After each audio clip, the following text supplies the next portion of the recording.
The Rules Committee will come to order. We are, I guess, first are we adopting the oversight plan? Okay, so first we are here for consideration of adoption of the oversight plan of the committee for the 112th Congress.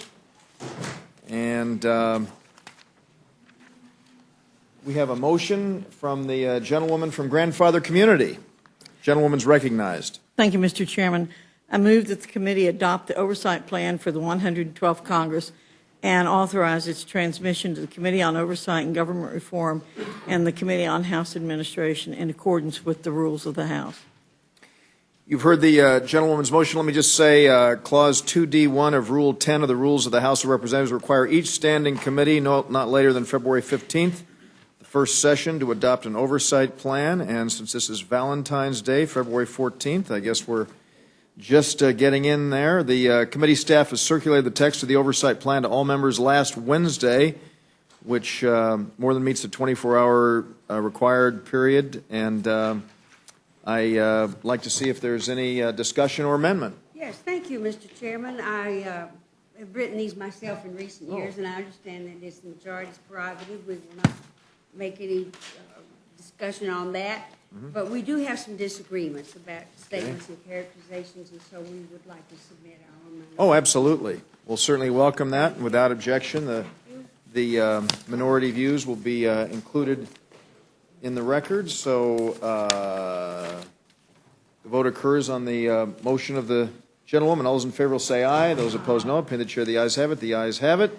The motion is agreed to. Without objection, the motion to reconsider is laid on the table. So thank you all very much for that. Now we will proceed with consideration of H.R. 1, the Full Year Continuing Appropriations Act of 2011. We're very happy to welcome as witnesses the distinguished new chair of the Committee on Appropriations, my good friend and classmate, Mr. Rogers, and of course, my also very good friend. He's been here a little longer than Mr. Rogers and I have, but my fellow Westerner, the gentleman from Washington, Mr. Dix. And so, gentlemen, let me say that without objection, if you have any prepared remarks, they will appear in their entirety in the record, and we welcome your comments. Mr. Rogers. Well, good afternoon, Mr. Chairman and Ranking Member Slaughter, members of the committee, and my colleague, Norm Dix. I'm pleased to appear before you today to present H.R. 1, the fiscal year 2011 continuing resolution. Let me just cut to the chase. I'm here seeking an open rule so that all members, Republicans and Democrats alike, have the opportunity to try to put forward their ideas to cut spending or move money around in the CR. While open rules have not been common for appropriations bills over the last 4 years, I believe, and I'm sure Mr. Dix would agree, it's time we return to the practice of bringing appropriations bills to the floor under regular order. He and I have talked about that and have agreed that that's what we both will strive to do. This legislation represents the largest reduction in non-security discretionary spending in the history of the country and is a massive down payment on the new Republican majority's commitment to drastically decrease discretionary funding in order to help our economy thrive and spur job creation.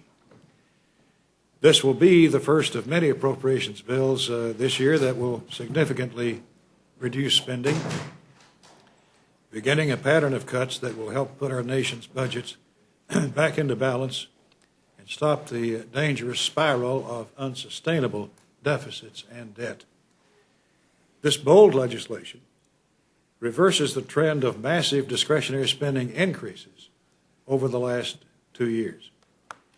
In total, the legislation will save American taxpayers more than $100 billion compared to the President's fiscal year request for 2011. Of this amount, $81 billion has been cut from non-security programs, and security-related programs have been reduced by $19 billion. These cuts are not ambiguous, across-the-board reductions. They're hard-nosed, tough, line-by-line reductions in specific programs. These cuts were determined through careful and fair analysis of all discretionary agencies and programs without regard to political sacred cows and affect nearly every facet of the federal government. The CR also includes a provision to eliminate any unobligated stimulus funding approved in the American Recovery and Reinvestment Act, saving the taxpayers as much as $5 billion. In addition, this CR provides critical funding for our national defense, giving our troops and commanders the resources they need to maintain the security of our nation and advance our missions abroad. In total, the legislation will increase funding for the Department of Defense by 2% over current year's level, giving military leaders the budgetary certainty they need to continue successful operations for the remainder of this fiscal year. The CR includes no earmark funding and eliminates all previous earmark funding from fiscal year 2010, saving the taxpayers approximately $8.5 billion. In addition, the bill includes language specifically negating any and all earmarks as defined by House rules.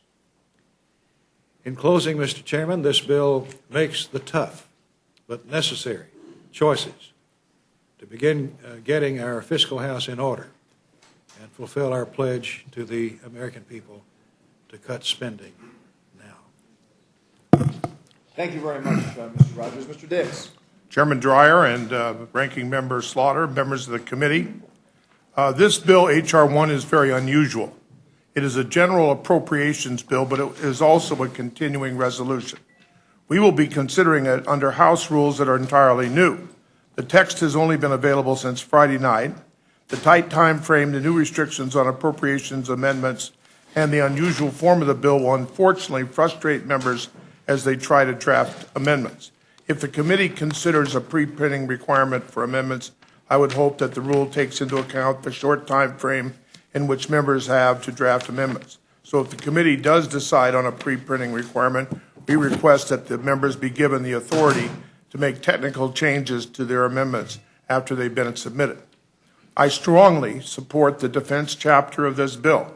Chairman Bill Young and I drafted this bill last year with bipartisan support from the entire Defense Subcommittee, and we believe it is a cost-effective response to our national security needs. Let me speak about the bill more broadly. It is clear that a debt crisis is looming. There is no denying that we need a comprehensive plan to reduce the debt over the long term. What the majority offers instead in this bill is a one-dimensional focus on the smallest segment of spending in the federal budget. We believe that at this time we should be putting everything on the table, all spending, discretionary entitlements, taxes, and without a more comprehensive approach to the debt crisis, we cannot effectively change the trajectory and begin to bring our public debt downward. Without a more comprehensive budgetary approach, what we would be offering to the American people would be what Senator Alan Simpson has called a sparrow's belch in the midst of a typhoon. As we address the debt crisis, it is fundamental that we should first do no harm to the fragile economic recovery. I am just echoing what many others have said. As the Bipartisan Fiscal Commission put it, in order to avoid shocking the fragile economy, the Commission recommends waiting until 2012 to begin enacting programmatic spending cuts and waiting until fiscal year 13 before making large nominal cuts. Mr. Bernanke, in his testimony last week to the House Budget Committee, said, to the extent you can change programs that will have long-term effects on spending and revenue, that will be a more effective and credible program than one that focuses only on the current fiscal year. The right way to do this doesn't put too much pressure on the ongoing recovery. My concern with this bill is its unintended consequences. I know my friends on the other side want to reduce the deficit, but if you jam on the fiscal brakes so abruptly, it will be counterproductive. You will slow economic growth, increase unemployment, and thereby increase the deficit. We believe the President's approach is a better course to follow. It is a 5-year freeze that will accomplish real savings, more than $400 billion in 5 years. But it will do so gradually, making deeper cuts only as the economy grows stronger. It will bring non-defense security spending down to the lowest share of GDP since the Eisenhower administration. So that is our recommendation, and we would have preferred one of the fiscal options for the remainder of the fiscal year 2011 that was offered to the House was a freeze. Not only was that option not available to us, but after the Appropriations Committee met in open session, debating the allocation levels and ultimately approving them, the House leadership, the House Republican leadership convened its members and unilaterally chose to cut $26 billion more from the current year's spending levels, with only about half the year remaining. The resulting cuts to programs that allow our government to function properly and respond to the needs of the citizens across America are, by any analysis, excessive. An $88 million cut to the Food Safety and Inspection Service, a $1 billion reduction in the WIC program, Women and Infant Children, which provides supplemental nutrition to pregnant mothers and young kids. The bill eliminates the COPS hiring program and reduces funding for all state and local law enforcement by 35%. Another $578 million is cut from the IRS enforcement budget, making it harder to bring in the revenue by going after the people who are not paying their taxes that help to reduce the deficit. Head Start is cut below 2008 levels, meaning that more than 200,000 children across the country will be eliminated from the program. Pell Grants are reduced by more than $800 per student, making it harder for traditional and older returning students to afford college. And one of the most egregious examples is the termination of the Housing Voucher Program for homeless veterans. The HUD-VASH voucher program, according to Secretary Donovan and Shinseki, there are still more than 30,000 veterans, many from the Iraq and Afghanistan wars, who need these vouchers. So my point is this: we must be extremely careful at this time as we move forward with this appropriation bill for the remainder of this fiscal year. The economy is showing clear signs of recovery. There's some private sector job growth and increased confidence among the business community that could lead to more hiring. But unemployment is still 9%, with many long-term and discouraged workers across the nation. State and local budgets are hurting. The safety net is stretched beyond its capacity. While we agree that it's prudent to restrain federal spending, we believe it must be done more thoughtfully than would be accomplished by approving this legislation. We would thus urge a more strategic approach to reducing reductions rather than the approach drafted in this by the Republican conference with little input from the minority. Now, I will say that I completely agree with the chairman that we want to go back to regular order this year, and we want to go through the subcommittee, full committee process. We are prepared to work to see that that is done, and we are going to cooperate and try to be reasonable on the number of amendments when we're on the floor. We think this is in the best interest of the House. We've gotten away from that. It's a big mistake.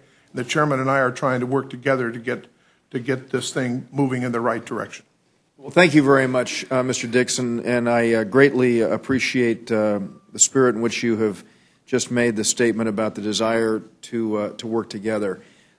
It's obvious that everyone shares this goal of trying to reduce the size and scope and reach of government and spending, and we all want to do it without inflicting pain. But the fact is, we're now dealing with budgets where we've seen a double or a tripling over the past few years. As we all know, the last 2 years we've seen an 84% increase in non-defense discretionary spending. Congratulations on your great work on that. Now, I know that there will be an attempt made to characterize those of us who are making tough decisions as being inhumane and all. I mean, we've heard all those arguments. And I think that if you look at the issue of veterans spending, now it's my understanding from the consultations that Chairman Rogers and I have had through this is that there is actually, there are areas where we are going to be focusing attention, including veterans, and I don't know if you'd like to comment on that. Well, the chairman is right. There's only two items in this CR where there's actually increased spending. One is DOD for defense, and the other is for veterans health care. Everything else is minus. Look, just this morning it was announced that the deficit this year is going to be $1,650 billion. That's $150 billion more than it was last week. We've got a problem.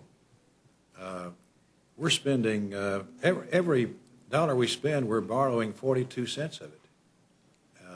And we can't go on like this. So we've determined to try to begin the process of bringing the deficit back under control. And it's going to require shared sacrifice.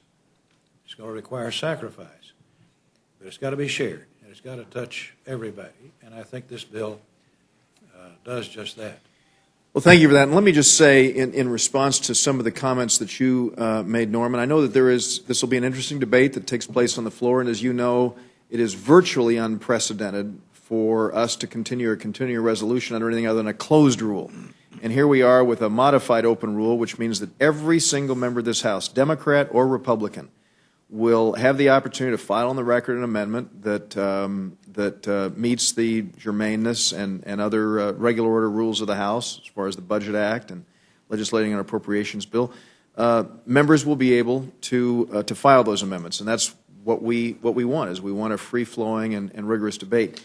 To your point on the issue of reducing spending as it relates to getting the economy growing again, it's interesting. Mr. Rogers and I were in a meeting earlier with the chairman of the Joint Economic Committee, Kevin Brady, and he was talking about a lot of empirical evidence that is coming before them, showing that throughout history, nations that have focused on debt reduction have more rapidly gotten to job creation and economic growth than those that have not. And I don't mean to have the debate, but since you brought it up and we were just in that discussion, I thought it interesting to put forward. So this will be a debate that'll clearly take place on the House floor as to whether or not it's wise for us to proceed with this.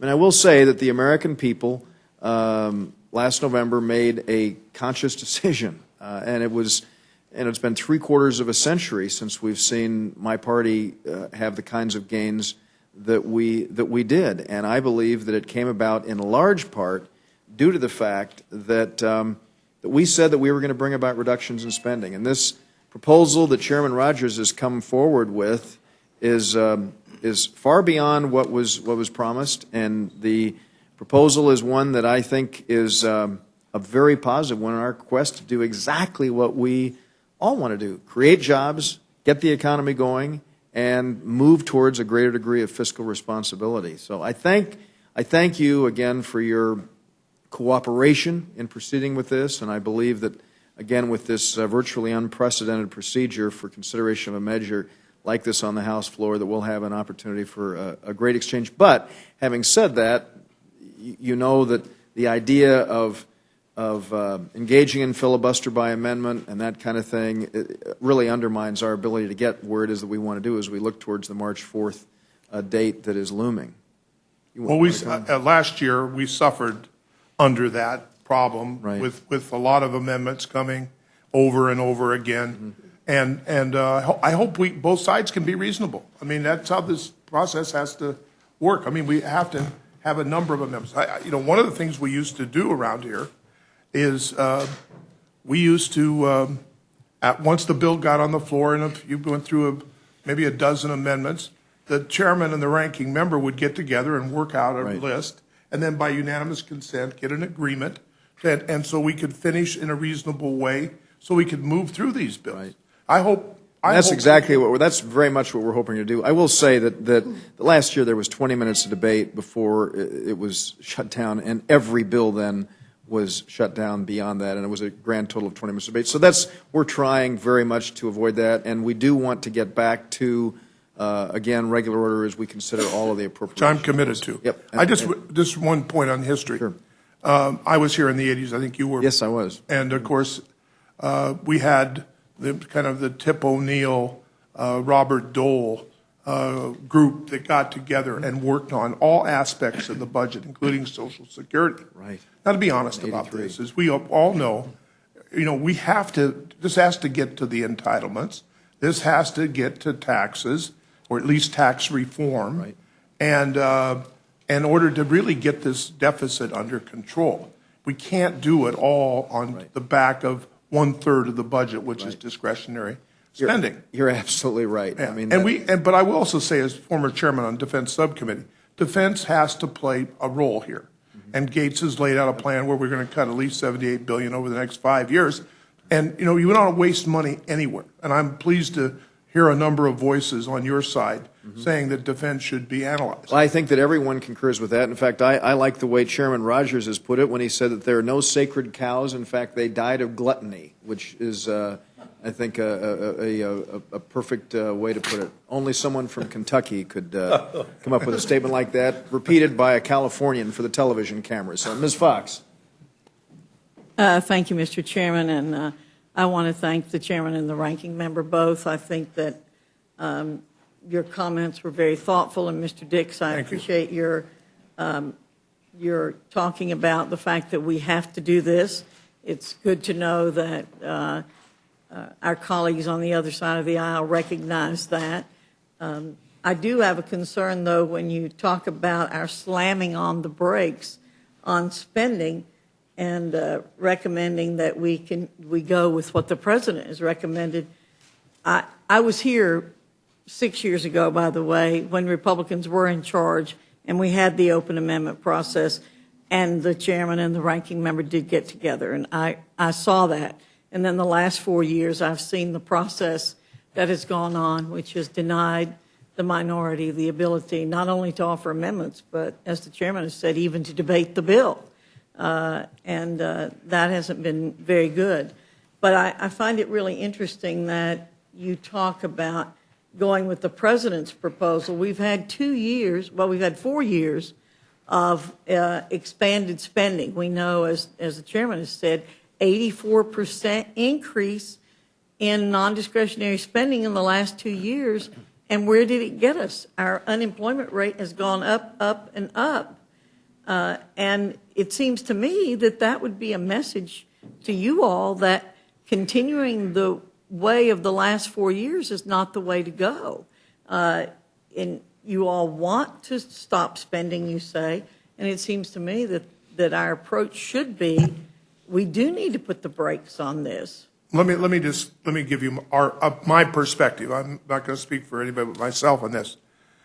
We lost 7.5 million jobs between 2007 and 2009. I believe that what we did with TARP, which was done on a bipartisan basis, and the stimulus package had a great deal to do with stopping the job loss and starting to lower unemployment. There are a lot of economists that say, had we not done the stimulus, and I would have, if I was doing stimulus, I'd have put more of it into infrastructure. But if we had not done it, unemployment today would be at 12%, not 9%. And the most important thing to remember here is the way to get the deficit down is to get people back to work and to lower the unemployment rate. That's what it has to be about. And what I'm worried about, and I only took about 2 or 3 economics courses, but what I worry about is if we cut the spending too deeply, that it will slow the recovery and we won't achieve our objective, which is to lower the deficit and get people back to work. I mean, you're rolling the dice here because there was a pledge made in the campaign that you're going to do a certain thing. But if that isn't, every respected economist that I have talked to, including Bernanke and the members of the commission, they all say, take this a little slower till you get unemployment moving down more rapidly, and then we have to really come to grips with this and do the entire budget, not just the discretionary domestic spending. If I could, I think Mr. Rogers wants to say something. Before you say that, Mr. Rogers, I'd like for you to speak, but I'd like to say, Mr. Dix, have you read the book, The Forgotten Man? No. Well, I would highly recommend it to you because I read it a couple of years ago. It's about not all the mistakes, but a lot of the mistakes that were made by both President Hoover and President Roosevelt in the Depression. And the mistakes that they made then are the same mistakes that the Democrats have been making since they've been in control. And I don't know about your respected economist, but we have lots of economists. I think 150 of them signed a letter yesterday that went to the president that if we want to get this economy to recover, we have to slow down government spending, reduce the deficit, and reduce the debt. And nobody disagrees with it. I It's think- how you do it, the plan that you have to do it, and how you execute it that's going to make the difference, whether it works or not. And you want it to work. We all want it to work. So that's why we're worried that if we're too precipitous, we're going to slow down economic growth, we're going to increase unemployment, and the deficit will go up, not down. And then we've harmed all these programs needlessly. I think just Mr. the Rogers. opposite, that the employers out there are waiting for a signal from Washington that we're going to get control of this deficit, because they see nothing but problems in the future if we continue down this course. And I think if they see we're deadly serious about cutting spending and getting the deficit under control, they're going to invest their money, which they're holding back now, to hire people and build this economy back and create jobs. So I think just the opposite. The fact that we are taking precipitous, hard, tough choices to cut spending here, I think will give great confidence to the employers to hire people and get back in business. And I want to say, Mr. Rogers, I agree with you because, as I said, we've tried the 4 years' worth of other policies where lots and lots of money has been spent, and it's taken us in the wrong direction. And, Mr. Dix, I'd like to say I think we have a 17% real unemployment rate in this I country. agree with that. Not a 9%, because you guys are playing fast and loose, I think, with the numbers. It appears as though unemployment went from 9.4 to 9%, when I think it really went up to probably 17.7% because so many people have been discouraged. But I think we've tried it your all's way for the Or last 4 years. underemployed, and minorities are twice as hard hit. Right. So we better have this right. Well, speaking Well, of economists and people who know what they're talking about, Chairman of the Federal Reserve, Chairman Bernanke, he says that we have dire problems unless we get the deficit under control. Same thing from the Chairman of the Joint Chiefs.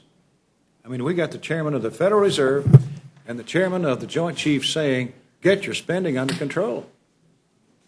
And If I could just have one rebuttal second. Here's a direct quote from Bernanke.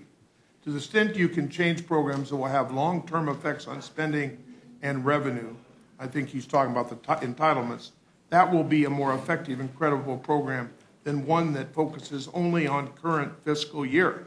The right way to do this doesn't put too much pressure on the ongoing recovery. I guess that's the issue that divides us today. And let's hope that well, Mr. whatever Dix, we do is going to work and help the people in the country who are unemployed. Mr. Dix, then I think that you and your colleagues should make a presentation on how we're going to get the funding for Medicare and Social Security under control. We're dealing with what we have on our plate right now. The continuing resolution runs out on March 4th. We're dealing with that. That's what we're doing. That's what we've done since we became the majority again, is dealing with each issue as it comes up. And I cannot wait till we see a recommendation from you and your colleagues on the Appropriations Committee as to how we're going to really get this deficit under control by dealing with, I won't even use the word because I think it's a 4-letter word that most people call it. I think that we have to deal with Medicare, Medicaid, and Social Security. But you know this, going back to the example of Tip O'Neill and Bob Dole, until both parties are willing to go in the room together and shut the door and work out a plan that both parties are willing to support, this isn't going to happen. It's going to take that kind of cooperation. You got a group of senators that are doing the same thing over in the Senate that the commission was doing. And we have to get that same effort underway in the House. Well, And it has to be bipartisan. This is an open amendment process, and you all have that opportunity. We were not allowed in the last 4 years to even offer our ideas on the floor to be voted on. And I think that we've really come a long way. You're going to have a chance to do that. And again, I'd love to see the recommendations that are going to come from your side on how to solve this problem. And when you say you'd better get it right, We better get it right. that's right. That's right. Together. That's exactly right, because you're throwing the gauntlet down to us in that respect, and that's not being very bipartisan. I hope we do. That's why I'm here in a very respectful way, pointing out my concerns, and I do it because I too care about this country. We all do, and we want to make sure that whatever we do is going to work. Well, I care very much about the country too, and as I said, I know that. Historically, your method has failed. I disagree with that. This method has succeeded. Thank you, Mr. President Chairman. President Roosevelt did the same thing. Yes, he did. And that's why the economy never recovered until World War II. I mean, he was under the same pressure, hold down spending. It didn't work. Didn't work for the Japanese. They had a decade. It's not working in Great 10 years of Britain. recession in Japan because of that. Ms. Slaughter. Thank you very much. I too pray for bipartisanship and hope to live to see it. Yeah. How much input did you have on this CR? Had a lot to do with the defense part of it, but the rest of it was done by the new majority. They put together the CR. I had some, I was Yeah. consulted and talked to. I had offered some ideas, but they did this. This wasn't done in the full committee of the appropriations. It was done by the We majority haven't had members. anything that came through committees up here yet, but the trouble We hope to for do me, that. well, We're we knew committed there to were that. going to be cuts, and it's absolutely true that people all voted for that in November, and they want that done, and it's the majority's right to do it. But it did strike me, the fact that they were going to cut $32 billion, and then suddenly it becomes $100 billion, and so it's what we were hoping they were doing judiciously became meat cleaver. Well, let me- Let's just cut it out. Let me Let me correct that. finish just a minute, Mr. Rogers. I've waited a long time to get here. I know, but I need to correct Took me a few something you minutes. said that's not correct. That was somewhat troubling to me. But, you said there aren't any sacred cows here. Well, there sure is one. Now, neither one of you are going to like this. But if we really want to cut this deficit in half, and we're really serious here, what we never talk about is spending $8 billion a month in Afghanistan. $2 billion a week in Afghanistan. For what? We've been there for 10 years. We've got, 36,000 troops now up in Korea on the DMZ. We will not look at those things as ways that we can save some money. But I would really love to have somebody really talk to me quite honestly about what is the end product of Afghanistan other than making all those people extraordinarily rich. But if we really wanted to cut the deficit in half, and I hope everybody understands that, we could do that in 6 months simply by getting out of Afghanistan. I know we're not going to do it, but I hope this works out. But I must tell you, and I seriously hope this works out, because my district is hurting as much as everybody else's district. But what I'm afraid of is we're going to have a precipitous unemployment rise that we're not going to be able to do anything about. There are no jobs available in my district now. Talking to a father this morning, his kids are lucky if they can get a job at a hamburger joint. And All the state and graduates local from college. governments are having My the same state, problems. New York State is just about ready to cut thousands of people off the state payroll. And then this comes along, and I don't know where these people are going to go to work at all. And I sure don't think we're going to have much luck trying to extend any unemployment insurance. I think we are moving too precipitously on this without nearly enough thought. And certainly what struck me, one thing I've got to comment that really troubled me here was the oil business. They got $5 billion worth of subsidies. That's still in here for the oil companies. They're unnecessary. The former CEO of Shell Oil said, and I quote, "The fear of low oil prices drives some companies to say that subsidies should be sustained." Ex-Shell CEO John Hofmeister said, and I quote, "At my point of view, it is that with high oil prices, these subsidies are not necessary." So I guess my question would be is why are the oil company subsidies still in this CR? Well, first, when Head Start got slashed. let me correct what you said. We did not increase the cuts from 35 to 100 billion. 32. 32. We did not. Well, that was all the talk. I know none of us were there, but that's what I read almost every day. Well, what I'm trying to tell you is this, the truth. We're talking about two different things here, oranges to oranges. The $100 billion cut is from the president's budget request for 2011. We're cutting that much off of his budget request. That amounts to about $61 billion off of current spending. We first started out with a $35 billion cut to spending from current levels. That's now at $61 billion. But from the president's request, it went from 74 to 100. Didn't you start your speech, though, by saying that this was going to be a $100 billion savings? Yes, and it is, From the president's 2011. from his request. Budget. yeah. Way back then. And by the way, we did cut defense, Yes. $15 billion. Which, Well, what which, about this oil company subsidy? Why are they getting $5 billion in this CR? Well, you'll have to ask the authorizing committee. That's the law of the land, and we fund the law of the land. If you want to change it, go right Well, ahead. you know, if we're all going to talk about taking away police, and we're going to talk about taking away teachers, and we're going to talk about cutting Head Start, and college kids, why in the world would we give money to the oil companies? They're swimming in it. I just don't see any reality here. It's sort of like Alice in Wonderland. Can I believe 10 impossible things before breakfast? Afraid not. Look, this appropriations committee inherited a fiscal year where your party had not I passed know a you did. single appropriations bill, And I agree with you, it was a mistake. and the CR that you passed until March the 4th back in December included those oil subsidies. Right. Your party included those oil subsidies in the CR. Well, now we And we're left we want to cut that we're out left now, with a don't we? CR that we've got to finish out as quickly as we can, and we can't. Did the Democrats make you do it?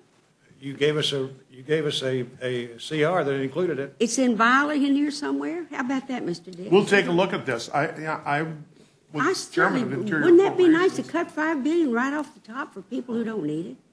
We'll look at it. I We've got a appreciate chance that. to offer amendments on the floor. That's right. Well, I'm not so sure there are going to be so many amendments. I think the Democrats have got about 2. It's technically very difficult to amend this bill. Well, it's not an open rule, and I haven't seen the rule, but I suspect there's going to be a time cap, and I'm sure there's pre-printing. So it's modified to a great degree. So Ms. Slaughter, I I recommend to you, if that offends you, offer an amendment to cut it out. No money shall be can't. spent. Yeah, yeah. sure you You can. could, yes, you Oh, can. you Well, if you draft it, you come over and see me. Oh. Dix, we'll get you a hearing. Lord, we've been working on this all day long, and it's almost impossible to do that. It's all right. No money shall be spent. A limitation. Bring it up. But if you could take it out, I'd really be happy about that. The Congress can, if you want to do it, I'll offer an amendment. Well, I'd love, no other questions. Thank you very much. Ms. Bishop. Mr. McGovern. I thank you both for being here, and I want to associate myself with some of the remarks of our ranking member, Mrs. Slaughter, on a couple of issues. She mentioned the war in Afghanistan. You know I've been a critic of that war, as I was a critic of the war in Iraq. But I have, on a number of occasions, tried to get members of Congress of both parties to pay for it, rather than have it be part of some emergency supplemental bill that is not paid for. Last year alone, in FY 2010, we spent $450 billion in Afghanistan alone. $450 billion. I think it was a mistake, but if you think it's the best thing that we should do, then you ought to pay for it. Because the way we're doing it now is we're just putting it on the backs of our kids. I mean, that's borrowed money.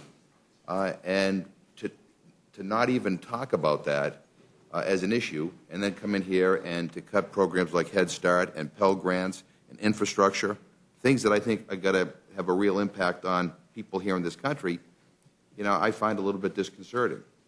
If you don't want to have a war tax, then find more offsets in spending. But if you're going to go to war, you should pay for it. The only people that are sacrificing it in this war are the soldiers and their families. The rest of us have been asked to do nothing. Nothing. We're not paying for it. It's going on our credit card. I have an amendment that will not, I'm sure will be ruled out of order, which simply says that we should pay for the war. And I think that's the right thing to do. And I'm a critic, but I don't want my kids to pay for it. Mr. Slaughter talked about the oil companies. I'll be interested to see whether there's a way to get after the subsidies the way the bill is currently written, without getting into this issue of legislating on an appropriations bill. But just to kind of put something in perspective, the oil companies have enjoyed a lot of special, wonderful tax deals under both parties. The President of the United States, in his State of the Union, talked about ending those subsidies. These tax loopholes have helped BP, Chevron, ConocoPhillips, ExxonMobil, and Shell make a combined profit of nearly $1 trillion over the past decade. So we're asking taxpayers to subsidize them, and then we're cutting Head Start, and we're cutting Pell Grants, and we're cutting infrastructure grants, and we're cutting the Small Business Administration. It just doesn't make any sense to me. It shows that our priorities are a little bit twisted here. In education, our estimates are that more than 200,000 children will be kicked out of Head Start if, in fact, this bill were to go forward as is, and thousands of teachers would lose their jobs. I think Mr. Dix is absolutely right. One of the way to reduce this deficit is to create jobs and put more people back to work. We're going to take an action here that's going to put more people out of work. We estimate an $800 reduction per student in the maximum Pell Grant award. Sometimes you have to invest to make money. And the reality here is that by not investing in education, we are putting ourselves at risk of not being able to compete in this 21st century economy against countries like China. Investing in education and making sure that everybody who wants to get additional education can get it, and that they're not somehow denied it because they can't afford it, I think is something that we should actually, in a bipartisan way, want to come together on. Cuts in NIH, the National Institutes of Health. You want to know how you can help keep Medicaid solvent? Help find a cure to Alzheimer's disease. The cuts in NIH, the National Institutes of Health, in this bill, as written, represent a significant setback for cancer research and other disease research. We're on the floor talking about the bill that we passed to instruct committees to find savings in their budgets, and the chairman of the Rules Committee said we're not talking about cutting NIH or cops or firefighters. Well, we are in this bill. Cops are going to be cut, firefighters are going to be cut, and important research in the areas of cancer, Alzheimer's disease, HIV/AIDS. We used to come together in a bipartisan way to support medical research. It's not just about finding cures; it's also an incredible job creator all over this country. This bill would rescind $2.5 billion for high-speed rail projects that have already been awarded, a loss of over 25,000 new construction jobs, and the cancellation of 76 projects in 40 states. $234 million in cuts to improve our nation's air traffic control system. Cuts in the COPS hiring program. Cuts in the SAFER grants, which help fund our firefighters.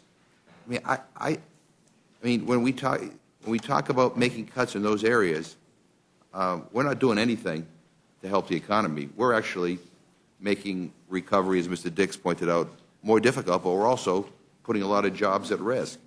And I want to just talk about another area that never gets talked about, and it's probably, it's an easy place to cut because not a lot of people, raise their voices on it. But that is our food assistance programs all around the world. You talked about national security, Mr. Rogers. I will tell you, I think helping to combat extreme poverty and hunger around the world, which we have been doing, and actually enhances our security, probably more than a lot of the programs that we have that send all kinds of military assistance overseas to governments that don't respect democracy, but somehow we consider them our allies. But under this bill, development assistance for programs like Feed the Future would be cut 40.5%. Global health and child survival programs, which includes PEPFAR, cut 12%. The Food for Peace program cut over 40%. The McGovern-Dole International Food for Education program, which feeds hungry kids in school settings, is cut by 52.3%. And let me tell you what happens when you cut these programs. One of two things is going to happen. Either China's going to step up to the plate and start providing food assistance to try to enhance their standing in that part of the world, or nothing will happen, and people will literally go without food. Will literally go without food. And, when we talk about national security, I think these programs, to me, are more important than a lot of the things that get approved around here. Mr. Rogers, you talk about shared sacrifice. It seems the only people that are sacrificing in this are middle-income families and poor families. A couple of months ago, we passed a bill extended tax cuts for millionaires. Donald Trump gets to keep his tax cut, but we end up cutting Pell Grants and we cut Head Start here. We talk about shared sacrifice. Mr. Slaughter talked about the oil companies. Their subsidies are still in place. And I think the way the bill is written may make it impossible for us to go after these under the rules that we're abiding by. Programs like some of these farm subsidy programs. I mean, we could have a debate on whether we should be funding corn ethanol. I think it's one of the biggest boondoggles in the world. Can't get at it in this appropriation bill the way it is written. So, I think this makes it more difficult. I think if in fact this were to become law, it would make the recovery that much more difficult. It would cost us a lot of jobs at a time when we should be protecting and trying to create more jobs. And I think it would not enhance our security.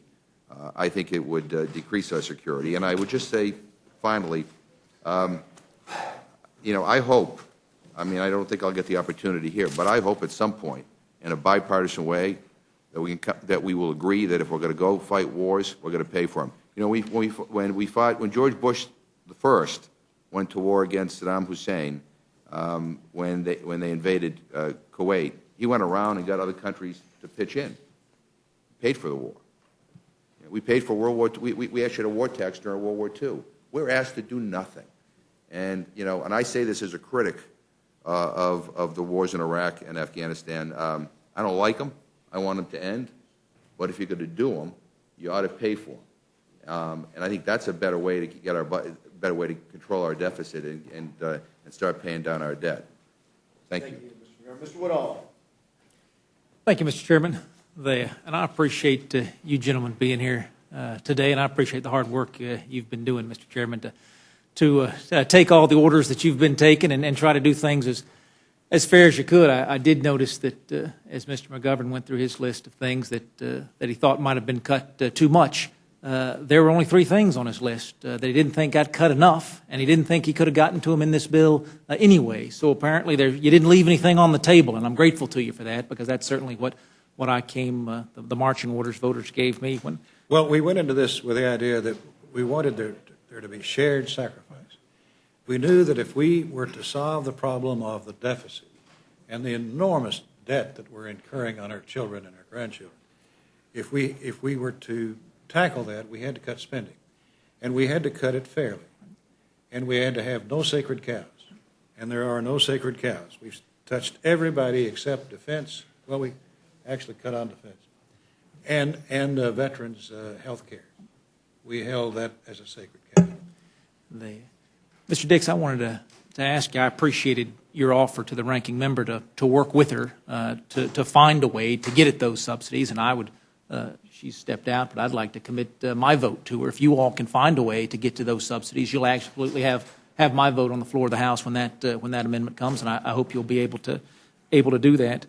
Now, it could be that some of those things, and I know some of the items Mr. McGovern mentioned, were tax items. I'm new. I've only been here about 30 days.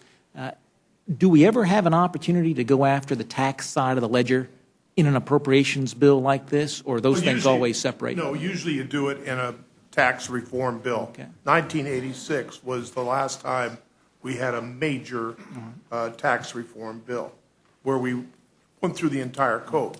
I think it's long overdue that that the Ways and Means Committee, the Finance Committee, have another opportunity to do and present to the Congress a tax reform bill that hopefully will close some of the loopholes and help bring revenue in. Every time we have the big tax cuts, that costs money too, because we don't get the revenue. Well, I appreciate that. I happen to have a tax reform bill, H.R. 25, the fair tax, which would abolish absolutely every corporate subsidy that exists today, every loophole, every exemption, every lobbyist engendered preference that has accumulated since 1986 and even before. And I would welcome anyone's support in working on that, because I believe that if you can't compete on your own merits, then you don't deserve to compete. But I appreciate you saying that, Mr. Dix, because I see how hard Chairman Rogers has been working, and I couldn't believe that he would have left something on the table if it would have been available to him. And that's 1/3 of the budget.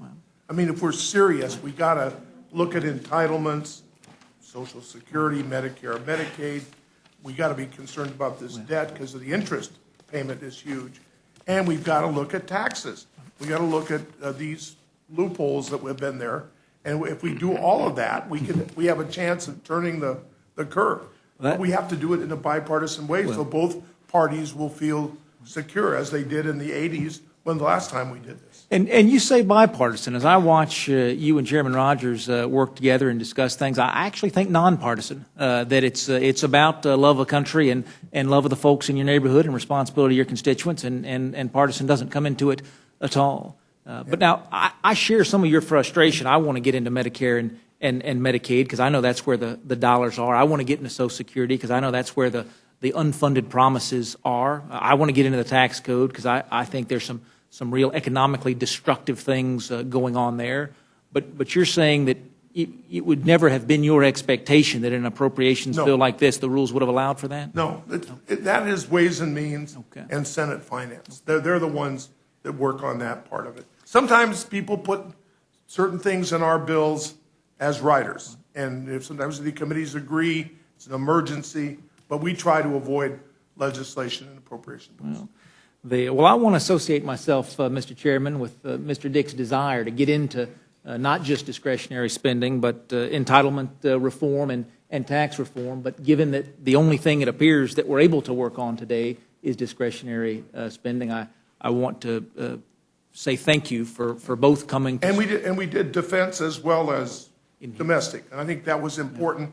And we couldn't have done it without Mr. Rogers and Mr. Young agreeing to do that. To see you all work so hard to have an open process here, that was one of the things that I heard over and over again is how in the world can my congressman represent me if they don't have a voice on the floor of the House? So to see the two of you all working together, I know we've got time constraints and all sorts of other challenges on the floor, but to make that commitment, to make that work, I sure would like to serve in a House where we can do that over the next 2 years, and I appreciate your support of that. Thank you very much, Mr. Woodall. And Mr. Dix is clearly on record in support of entitlement reform, and we do appreciate that and hope this can be a step towards getting us to On a bipartisan basis. Absolutely. That's the only way it's going to happen. Mr. Hastings. Thank you very much, Mr. Chairman. I thank Chairman Rogers and Ranking Member Dix for their work all the years that I'm here in Congress. Both of them have been appropriators in different capacities, and I recognize, as I'm sure all of us do, the difficulties that exist at this time in our country. Every day that I'm here, and every day that I have been here, I've thought about what we do from the standpoint of trying to protect the least of us in our society. Chairman, when you speak of shared sacrifice, let me share with you, I apologize to my colleagues for being late getting here. I spent 30 minutes with Congresswoman Kaptur with the Foreign Minister of Ukraine, who is here in a joint program with the United States and Ukraine, dealing with security matters. He was put a question by our Ways and Means colleague, Sandy Levin, about what is his government going to do in Ukraine to equalize the circumstances of its citizenry. A part of his response covers a part of what you and I believe, and the rest of us believe, and that is that in his country, he says they come from 20 years now of having been away from the yoke of their oppressor, and that the people paid no taxes. And corruption was rife throughout their society, and the establishment of democracy is and has been difficult there. But what he said struck me, and it comes to mind here, and that is in the establishment of taxes and teaching people that they are going to now need to look at it differently than they did when everything ostensibly was taken care of by the government. He said that there needs to be equality of shared sacrifice. And I borrow from him in that regard now. It is easy to demagogue the best off in our society and to talk about what they can and I believe should do.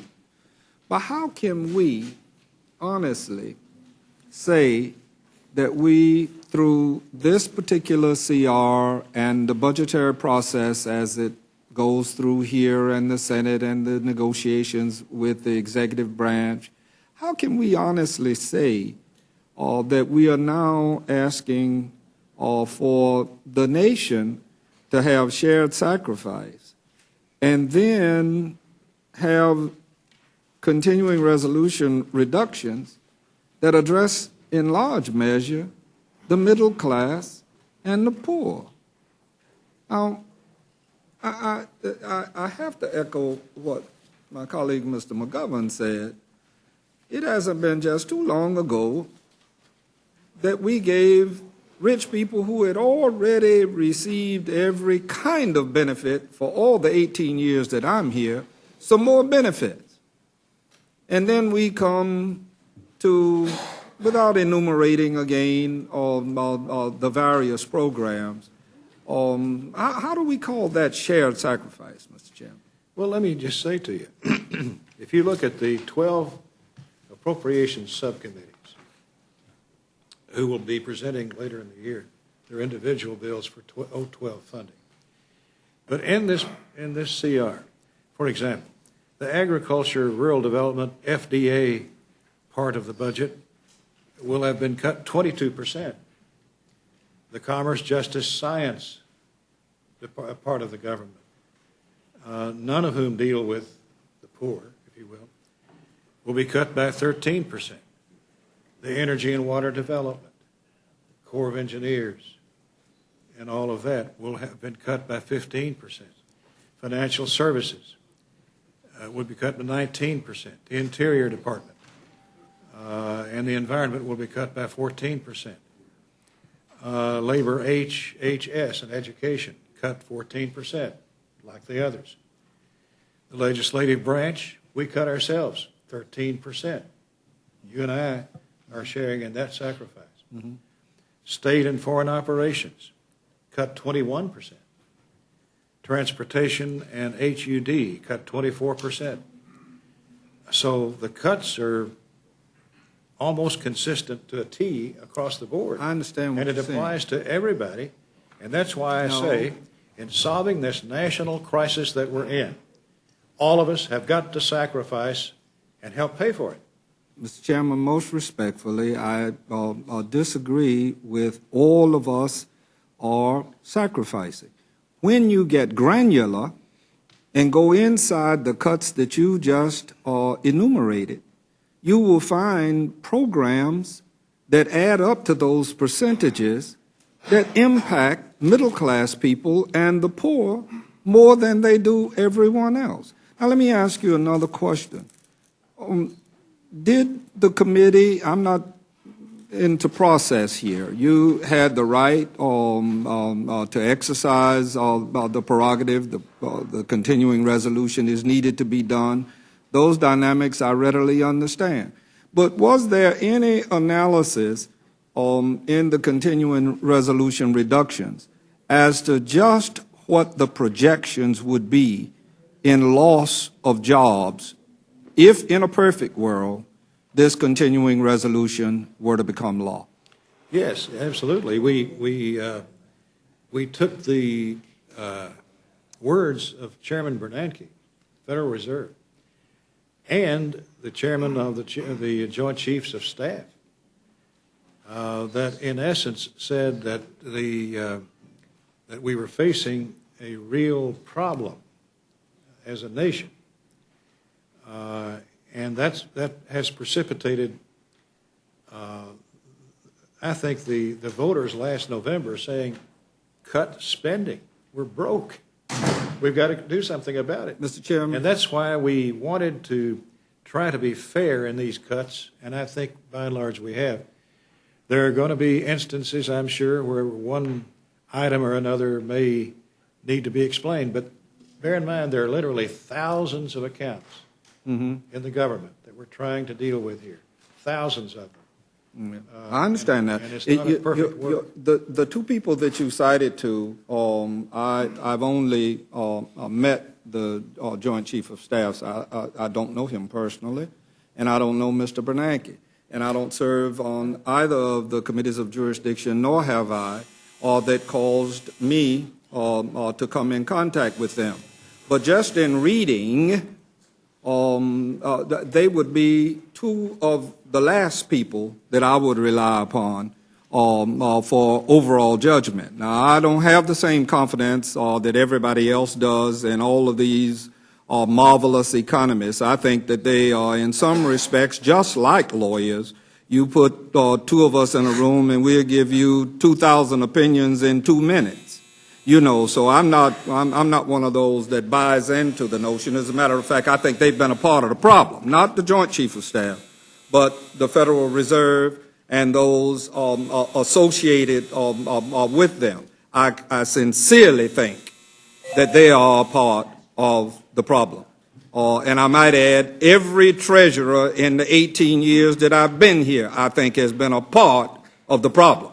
So I don't want to get caught down that road, and I didn't serve on Ways and Means. I don't want to occupy much more time. You've answered my question. You all did an analysis, but you are not coming down to the point that if, in a perfect world, all of this were to take place, thousands of Americans would lose their jobs. And when they lose their jobs, the residual is a multiple that it doesn't take me, a liberal or conservative economist, to clearly understand. I return to the notion in just this one point. You and Mr. Dix had a very brief discussion on, Mr. Dix asserted that if you were to cut the homeless program for veterans, that it would have an impact. Your response to that was that veterans' health care is going to be plussed up.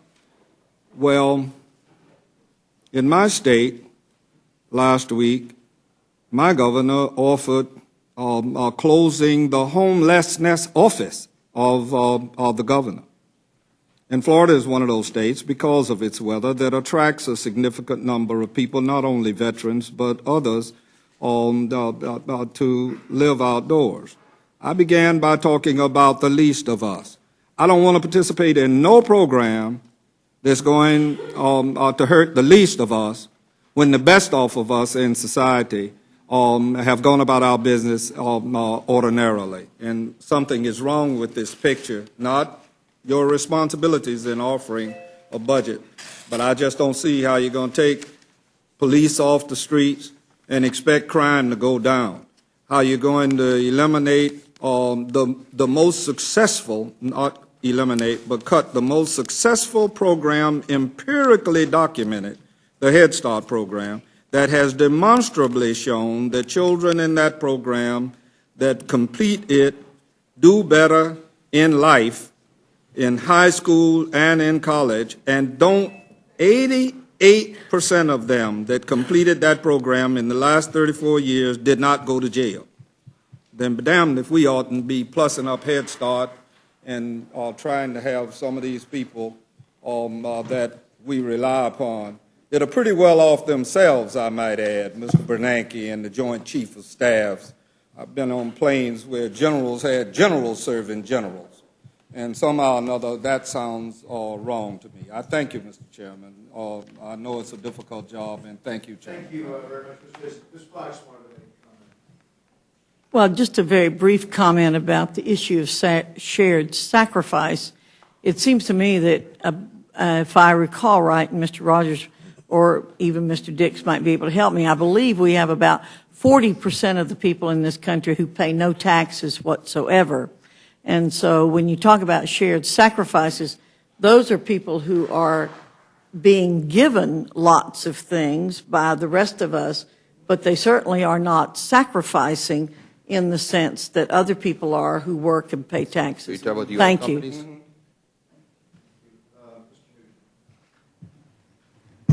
Thank you, Mr. Chairman. Chairman Rogers, we appreciate all the time and effort that your committee put into it. Mr. Dix, I certainly do appreciate your input. You know, when we were elected on November 2nd, it was a clear mandate in regards to they want government to operate differently, the American people. But the bigger problem is we're out of money. And every one of these on this list, I will tell you that I can sit down and go through them, and there's a number that are near and dear to my heart that I wish we didn't have to touch. I think that's the case, I'm sure, with you, Mr. Dix, and with the chairman. If you'll yield on that point. Yes, sir. Mr. Nugent, I represent the second poorest district in America, the poorest of any Republican. My people are going to be asked to sacrifice more than anybody else except one other district. But they're willing to do it. I've talked to them, and they're willing to sacrifice to help this country survive. I agree. And that's what I was trying to say is every one of these programs, when you look at each individual program, each of them have merit. Each of these programs touch someone, and we all have our pets, or we all have those that we think are more important to our constituents. But it is about shared cost and also shared payment.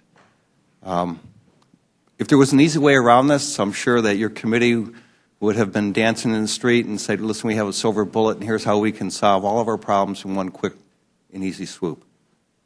But that's not the case. We didn't get here with a single vote. We got here with multiple votes over a lot of years.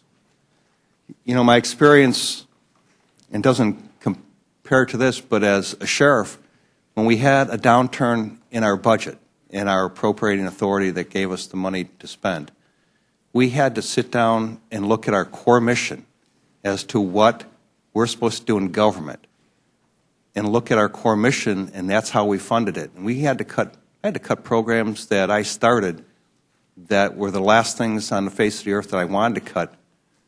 But when I looked at our core mission, that had to win out and trump everything else. I think that when we talk about entitlements, you know, we all know that the small portion of the budget we looked at doesn't get us to where we need to go. We all recognize the fact that you can't spend more than you make. The federal government has been doing that, though, where the American people haven't been able to. So at some point in time, we've kicked this can for a long period of time. We're going to have to face some stark realities to where we want to go, what kind of future we want to leave to our kids and our grandkids. And I hear, you know, Mr. McGovern talk about the war in Afghanistan and Iraq. Trust me, I know what that's about. And I've had a son that served 15 months in Afghanistan and two of them that are heading to Iraq in the next 4 months. So some of us do understand that sacrifice. But as appropriators, that is one of the core missions of this government, is to protect us from all enemies, foreign and domestic. I think that's one of the We've precepts. done that in this bill. And I appreciate that. From those, from a person or father who has 3 sons serving in the military, obviously that's a huge, huge thing for me. But for my constituents back in my district in Florida, 5th District of Florida, we have the largest number, or I think we vacillate back and forth between having the largest number of veterans of any district in this country, 116,000. So we recognize their sacrifice, and we certainly understand the need to provide health care for our veterans. That's something that we made a promise and a pledge to do. But as we move along here, this is actually, of all the discussions we're going to have, I think, over the next couple of months, this is probably, I don't want to minimize it, but probably one of the easier discussions that we're going to have. When we get to the actual budget for 2012, when we get to the point of the debt ceiling, those are all issues that are going to pale, and this is going to pale in comparison to that once we get through this. But we have to have a starting point. And Mr. Hastings, when he brought up about attorneys, I have to laugh because God bless him. That was never one of my favorite folks as a cop. So, but we do need to talk about tax reform. We do need to talk about all those issues that you brought up. And Mr. Woodall brought up the fair tax, which is a perfect example of a way to level the playing field across the board. And, when you start talking about the number of people that don't pay any tax at all, I think that's an issue for us in the future. Thank you. Thank you very much, Mr. Nugent. Let me say that there is a vote on the floor, and I'm told that there's about 5 minutes left, and I think that there are, how many votes?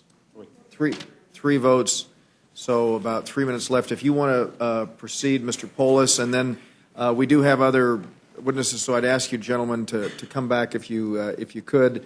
We're kind of winding down, but I don't know that we'll be able to complete that by the time we have to vote. So, Mr. Polis. Thank you, Mr. Chairman. I think the discussion here has clarified what we are discussing and what we aren't discussing today. Essentially, we're looking at cuts to the important area of domestic discretionary expenditures. I think we've all talked about that alone is not nearly enough to make any meaningful impact on the deficit. We need to look at entitlements. We need to look at revenues. And part of what I think we're trying to do here is create a process where members have ideas to cut spending. There's a few problems, I think, with the orchestration of that. One of that is simply the timing. I think that most members, myself included, simply don't have enough time to get thoughtful amendments to cut spending on the floor. Our staff has been, really each person on my staff has been focused on cutting spending today, and we think we have a couple amendments. We hope we have a couple amendments. But I just worry at what cost we're rushing this through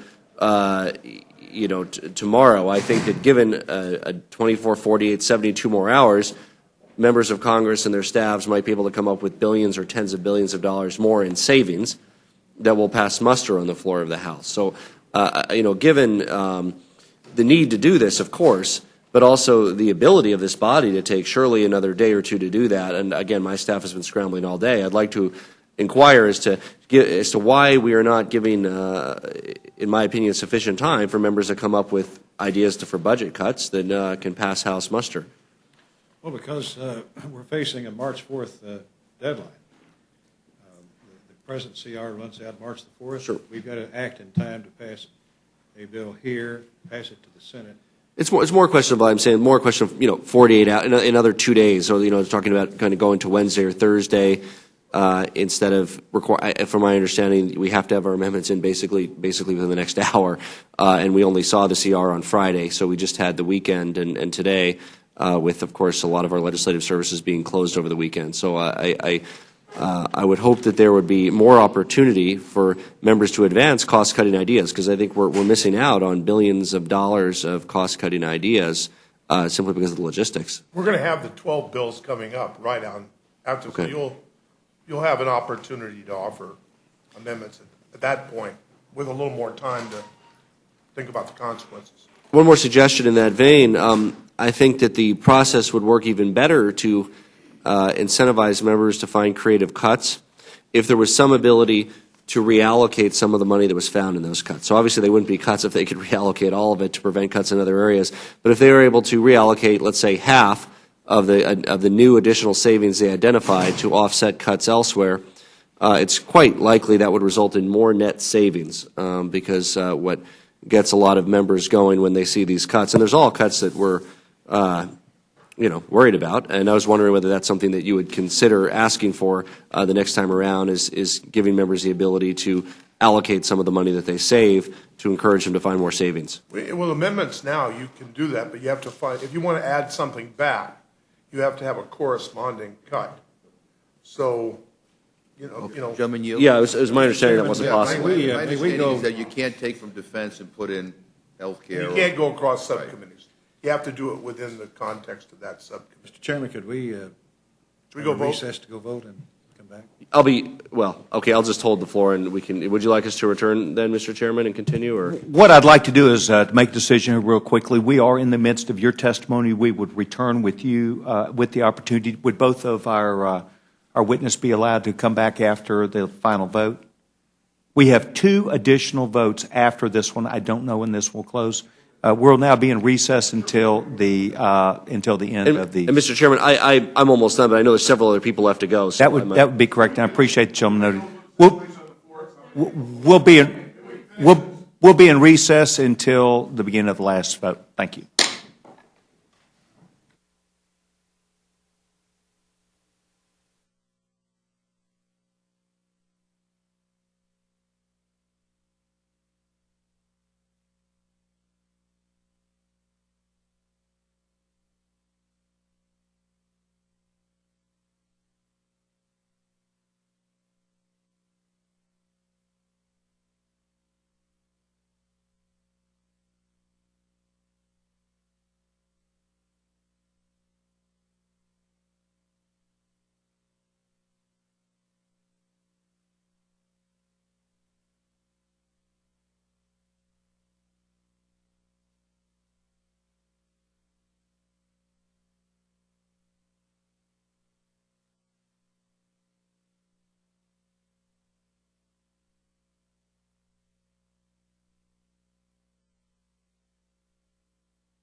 Yeah.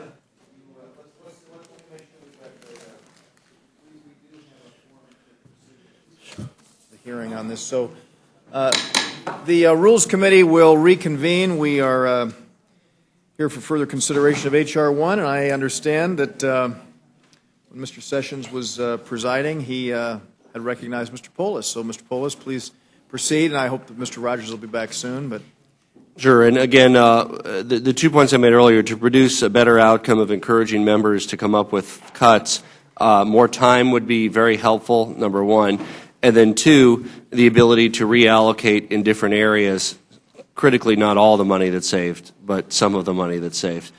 Now, I want to give a specific example of, I think, one of the unintended consequences of the way these cuts are being done.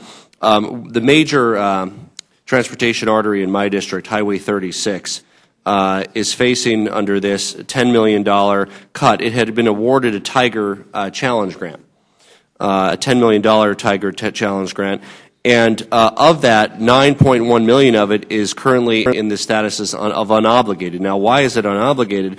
It's because Colorado and the Highway 36 Coalition were actually encouraged to think bigger and to leverage that grant into more. Now, if they had just taken that grant, it would have been a small part of something, and they would have had it. But what they were encouraged to do, and they are doing, is they've leveraged that into a $305 million project, including a $52.9 million TIFIA loan.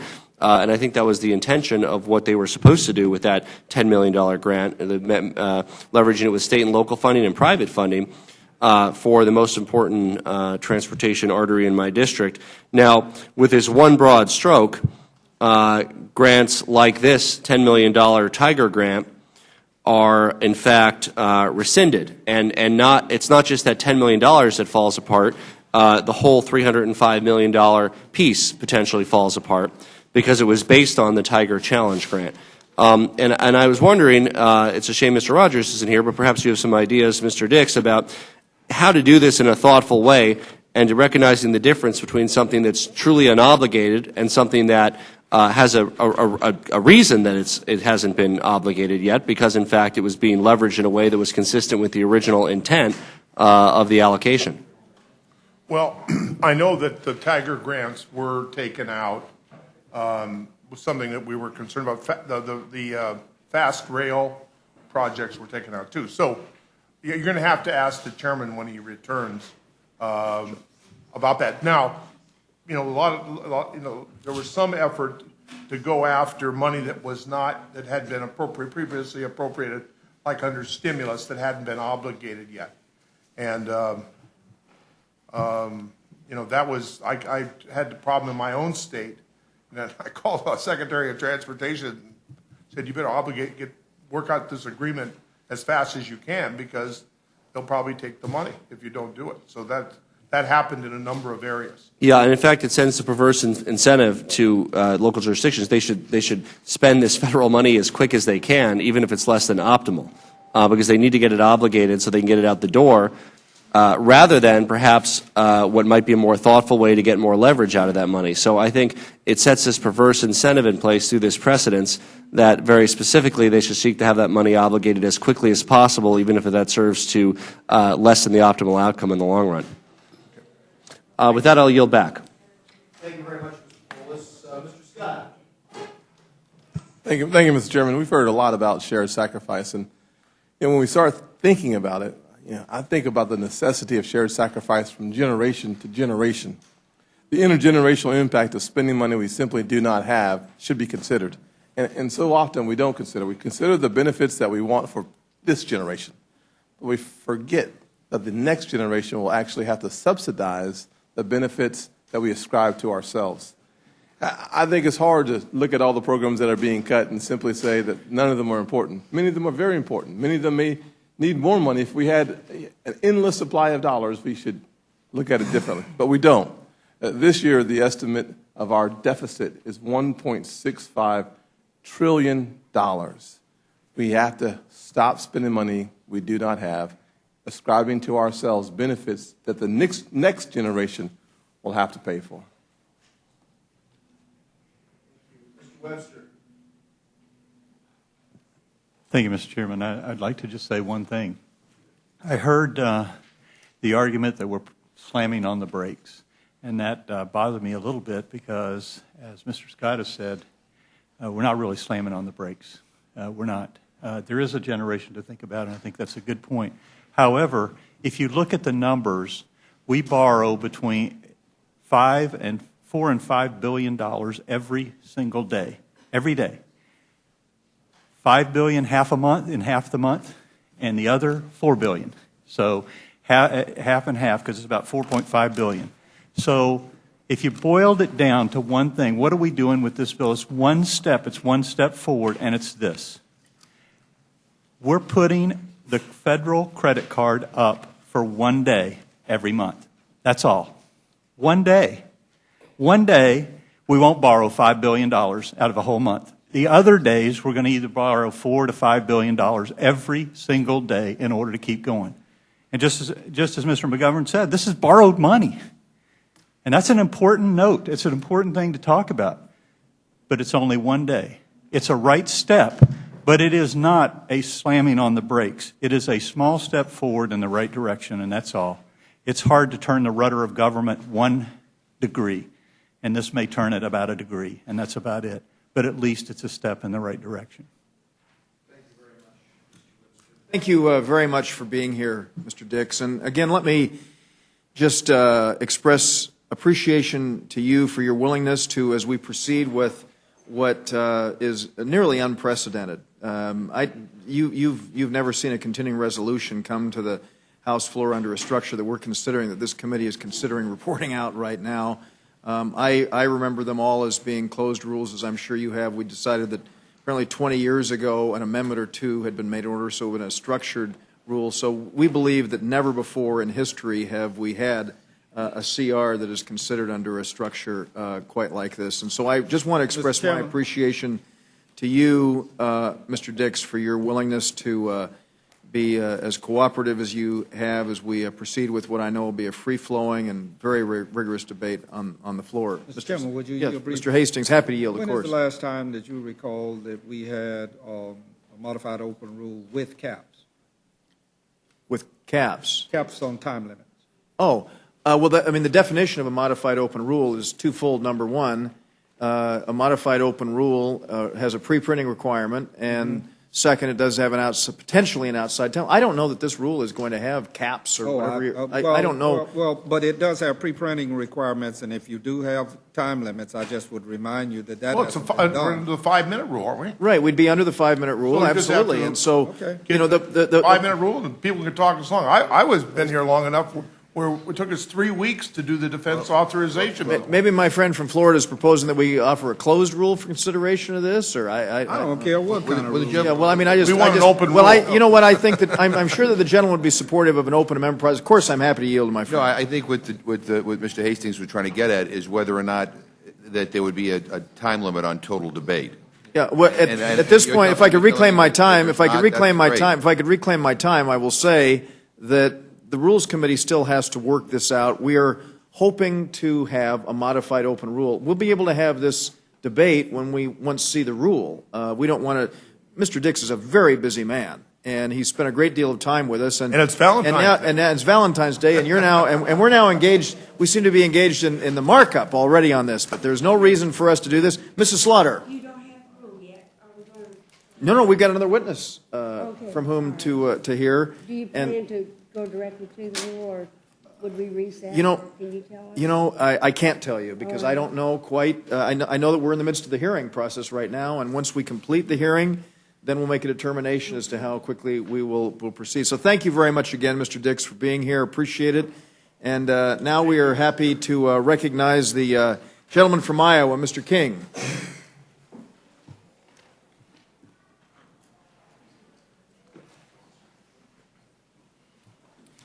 Thank you, Mr. Chairman. Appreciate the opportunity to raise this issue before the Rules Committee, and I think it's probably none of it a surprise to anybody on this committee on where we are with this.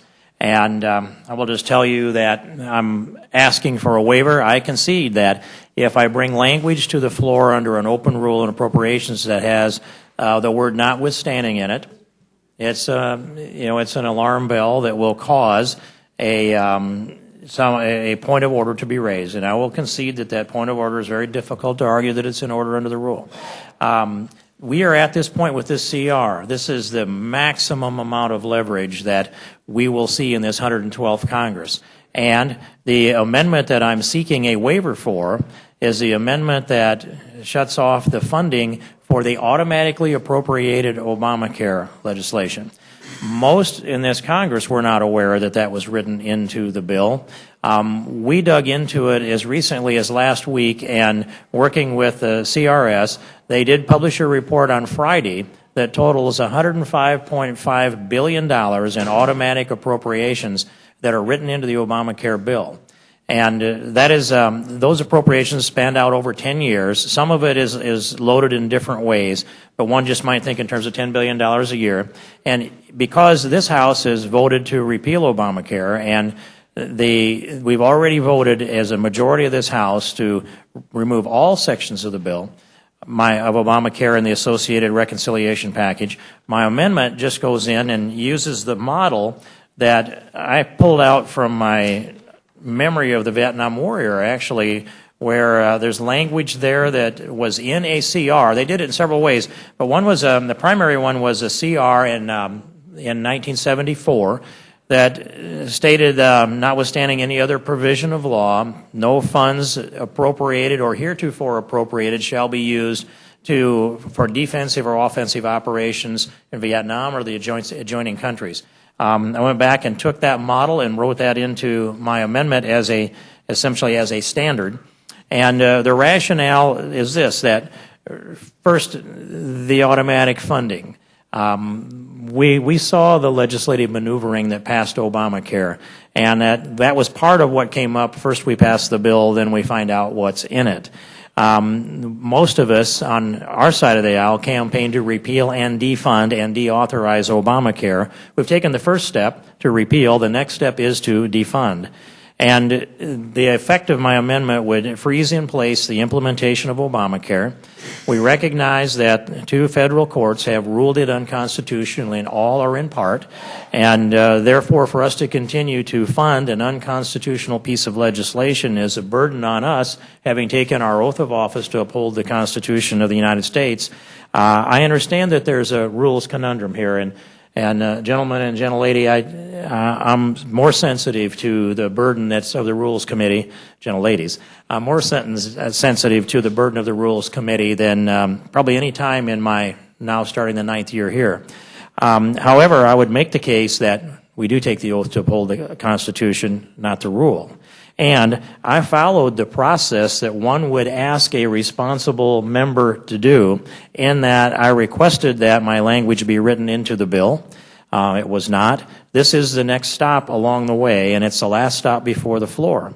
There's been much discussion about letting the House work its will and about regular order. Well, I would submit that regular order on an appropriations bill would be perhaps hearings before subcommittees, markups before subcommittees, markups before the full committee. At 2 of those 3 stops, there would have been an opportunity for a member to offer my amendment, in which case it would have been in order, and had it passed, it would have been written into the base bill with or without the cooperation of the people that make those decisions on what's written into the bill. So I've done my due diligence. That's my argument. I've done my due diligence. I believe that my amendment passes the floor of this House if it's allowed to be debated. And I have a degree of confidence in that. That is, the dedication to the rules is something that you in this committee have to be more sensitive to than any other members of this Congress. And yet, the dedication to the Constitution is what all of our oath is to. And so, I'm of this position that I want the House to work its will. We didn't have regular order, or my language would have been voted on by now someplace along the way. This is the last stop before the floor. I want a regular order, but I want the House to work its will. And I'm asking this committee to grant a waiver for my amendment so that there can be a debate on the floor and a vote on the floor. If we do this, we're consistent with our oath of office. We're also consistent with fiscal responsibility, It's not in a one-year cut that would be $105.5 billion, but over 10 years it would be $105.5 billion. It's the only tool that I know that freezes in place the implementation of Obamacare. And if we let it grow, then it grows its roots down in, and it gets harder and harder and harder to eradicate. So I wish there was an easy way to take this cup from all of you. And if there is a way, I'm open to hearing from that. At this point, I have carried this ball for a year and a half. It's been the primary issue that I fought against before it was passed, and now fought to repeal it after it was passed.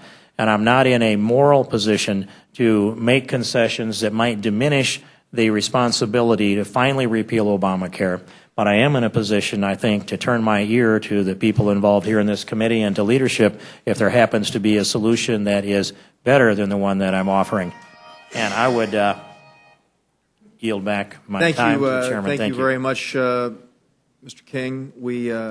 Let me first express appreciation to you for your extraordinary dedication to a cause that I know that every member on this side of the aisle shares. Every single member here has cast a vote to repeal this outrageous health care bill, which I believe undermines the potential for job creation and economic growth and dramatically expands the size and scope and reach of government. And legislation that did unfortunately pass and was signed last March is something that I believe is potentially very, very dangerous. And I share that. And I appreciate your recognition of the challenge that this committee faces on this issue. It is true, we're trying to have the most free-flowing, open debate possible under a structure that has, under a continuing resolution, which it's not been done before. And the one thing that I can assure you is that we are going to pursue every possible means that we can to make sure that we don't fund this program. Throughout the process, throughout the last 18 months when you've been working so diligently on this, I said all along that I thought that the natural step for us would be to take the mandate, which hires up to 18,000 new IRS agents to enforce the mandate. And I will tell you that I've read, I was just talking to Daniel Webster, who happens to be a good friend of Roger Vinson's, the judge who offered the brilliant 78-page decision. I've read every word of it. In fact, he quotes some of my favorite framers, Federalist 34, which was authored by Alexander Hamilton, and the two authored by James Madison, 45 and 51, in which he points to the constitutional questions of this. And so I will tell you that my lawyer and I actually went through it together, every one of the 78 pages of the Vinson decision. So I will say that I share the goal of getting exactly where you are. And I know I can't speak for my colleagues on the other side of the aisle here, but I know that I speak for all of my colleagues here when I tell you that we do. And I want to get there. We know that we are now 5 or 6 weeks into this Congress, and I believe that personally that we need to proceed with as open amendment process as possible, and I respect your desire and willingness to continue to work with us so that we can get to exactly where we want to be as we proceed. Mr. Sessions. Thank you, Mr. Chairman. Mr. King, welcome to the Rules Committee again. As is the facts of the case, you have been a regular visitor over the 9 years to the Rules Committee, bringing thoughtful ideas not only to the committee, but with a thoughtful articulation about what is behind your ideas. As you know, this committee has the awesome responsibility to look after and try and shepherd through, including proposals that are crafted by the Rules Committee, from hearing from all sorts of members with their great ideas. And this is one of the things which Chairman Dreyer and I think, to some extent myself, really welcome the opportunity for us to hear from members, and especially on the floor through this free-flowing process. With that said, sometimes we hear discussions that we may not have heard as thoughtfully as what you presented, and I heard you talk about this 10-year, $105 billion health care bill proposal, the funding piece for what might be known as Obamacare. We're actually working under a 1-year, right now, CR.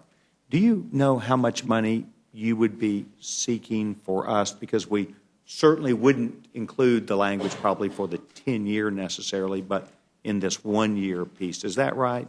We would be looking at funding, stopping the funding for this cycle right now, what might be 2011? Mr. Sessions, my language goes to all that's automatically enacted for Obamacare, so it is $105.5 billion, and it freezes it all.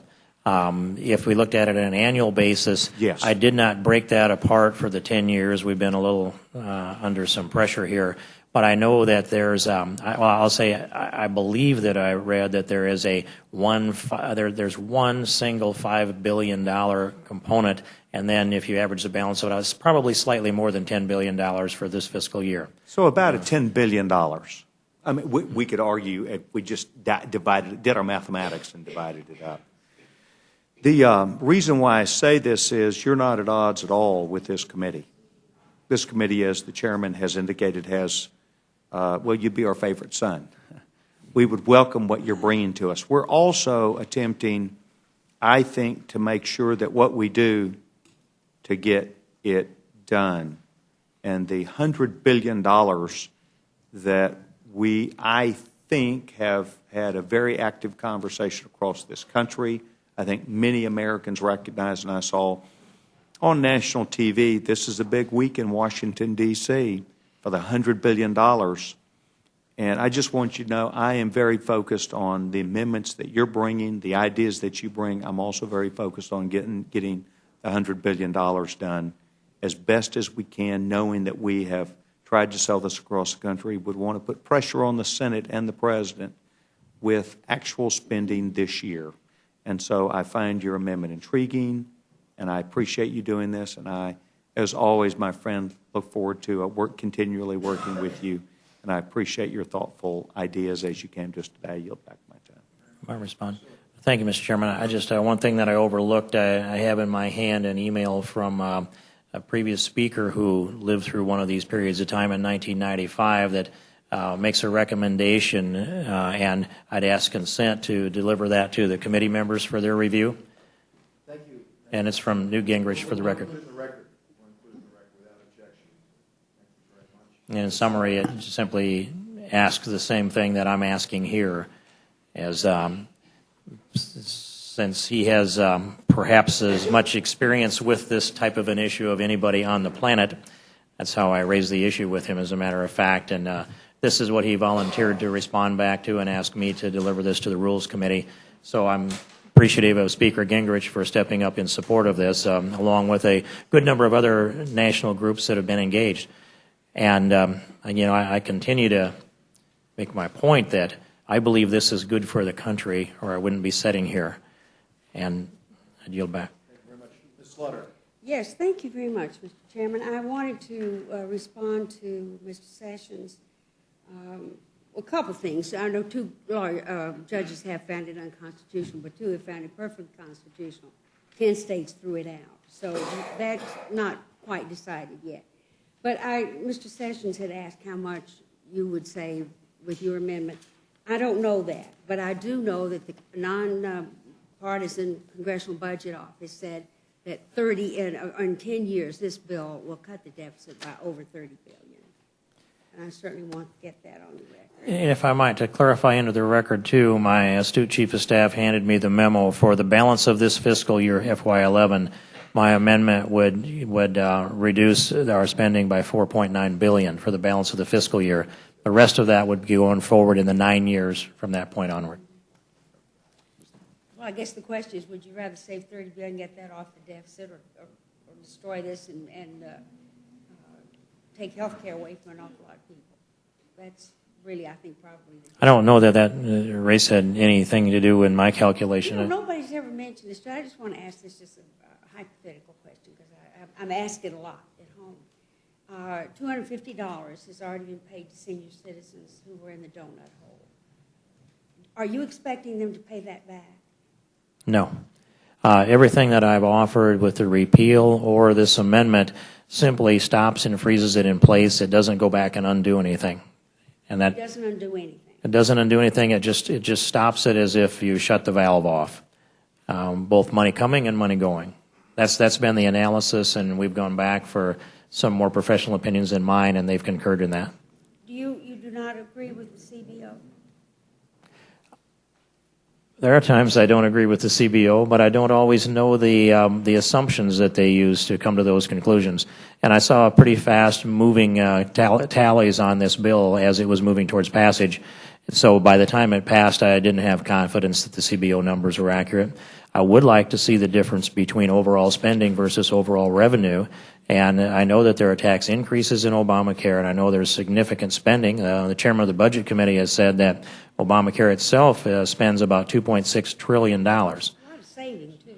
So that's a lot of money. You know, I've said this so many times before, you must be getting tired of hearing it, but we didn't do that health care bill because we were masochists or because I wanted somebody to throw a brick through my window or my life threatened. We did it because 17% of GDP was spent on health care, rising all the time at such a clip that there was no way in the world that we could keep up with it, and we could eventually, the way we were going, simply be paying Medicare and Social Security and very little else. And so we did it, really, to try to get under control the health care spending in the United States. And I'd like to see it work and see how that does. The same debate that you're making now was made about both Social Security and Medicare, that they would be the ruination of the world. I made a lot of debates on that myself, and of course we have two different viewpoints on how to approach this.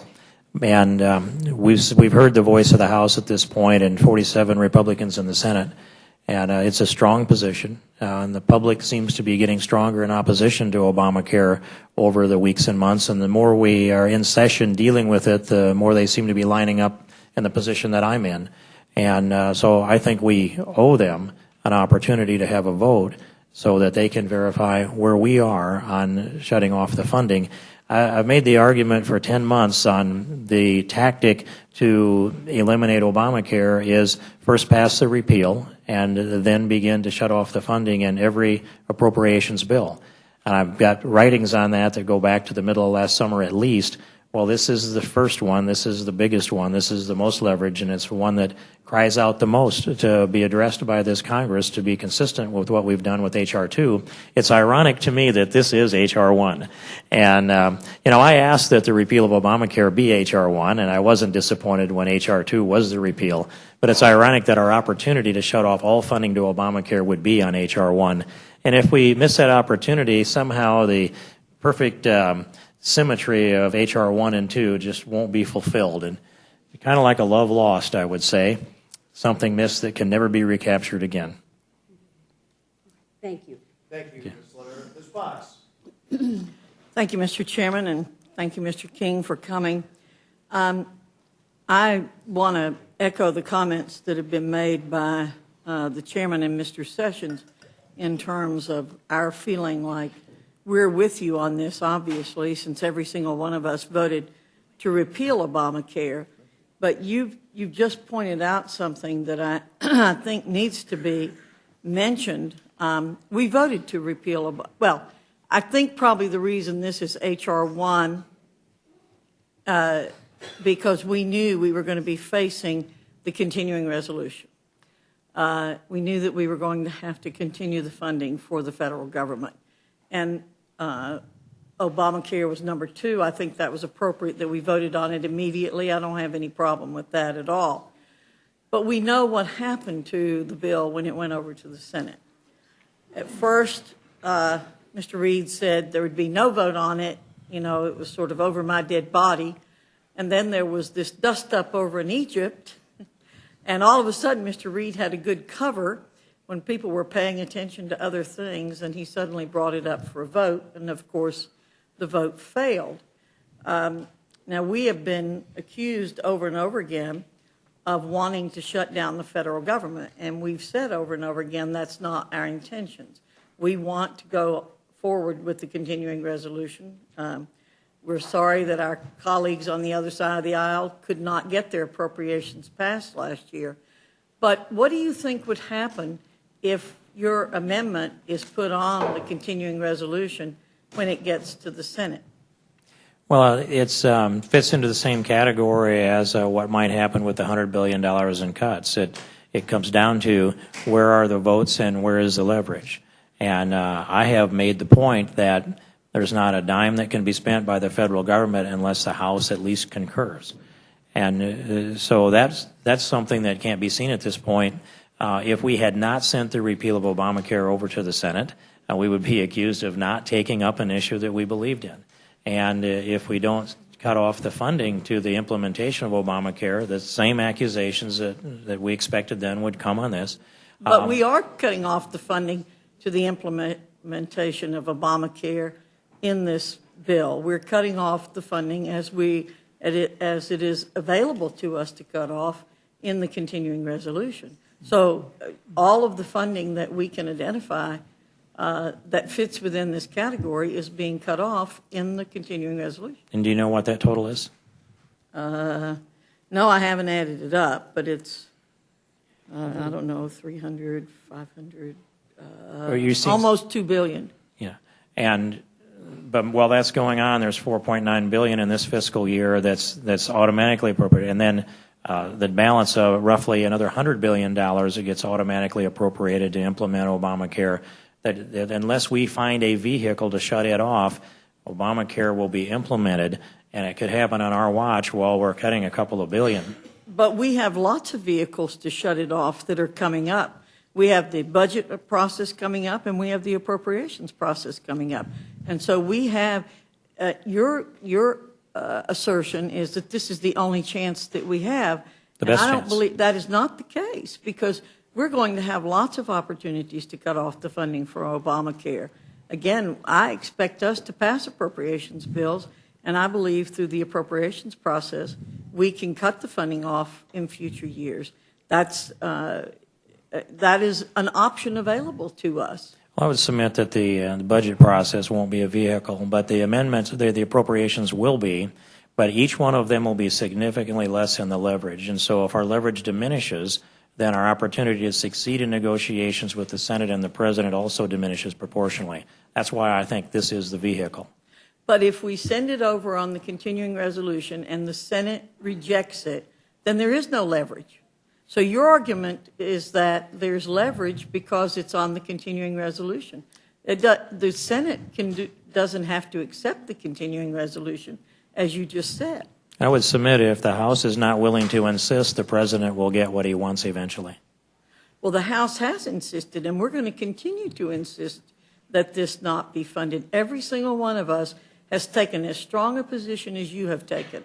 I have railed against Obamacare as much as anybody in this body.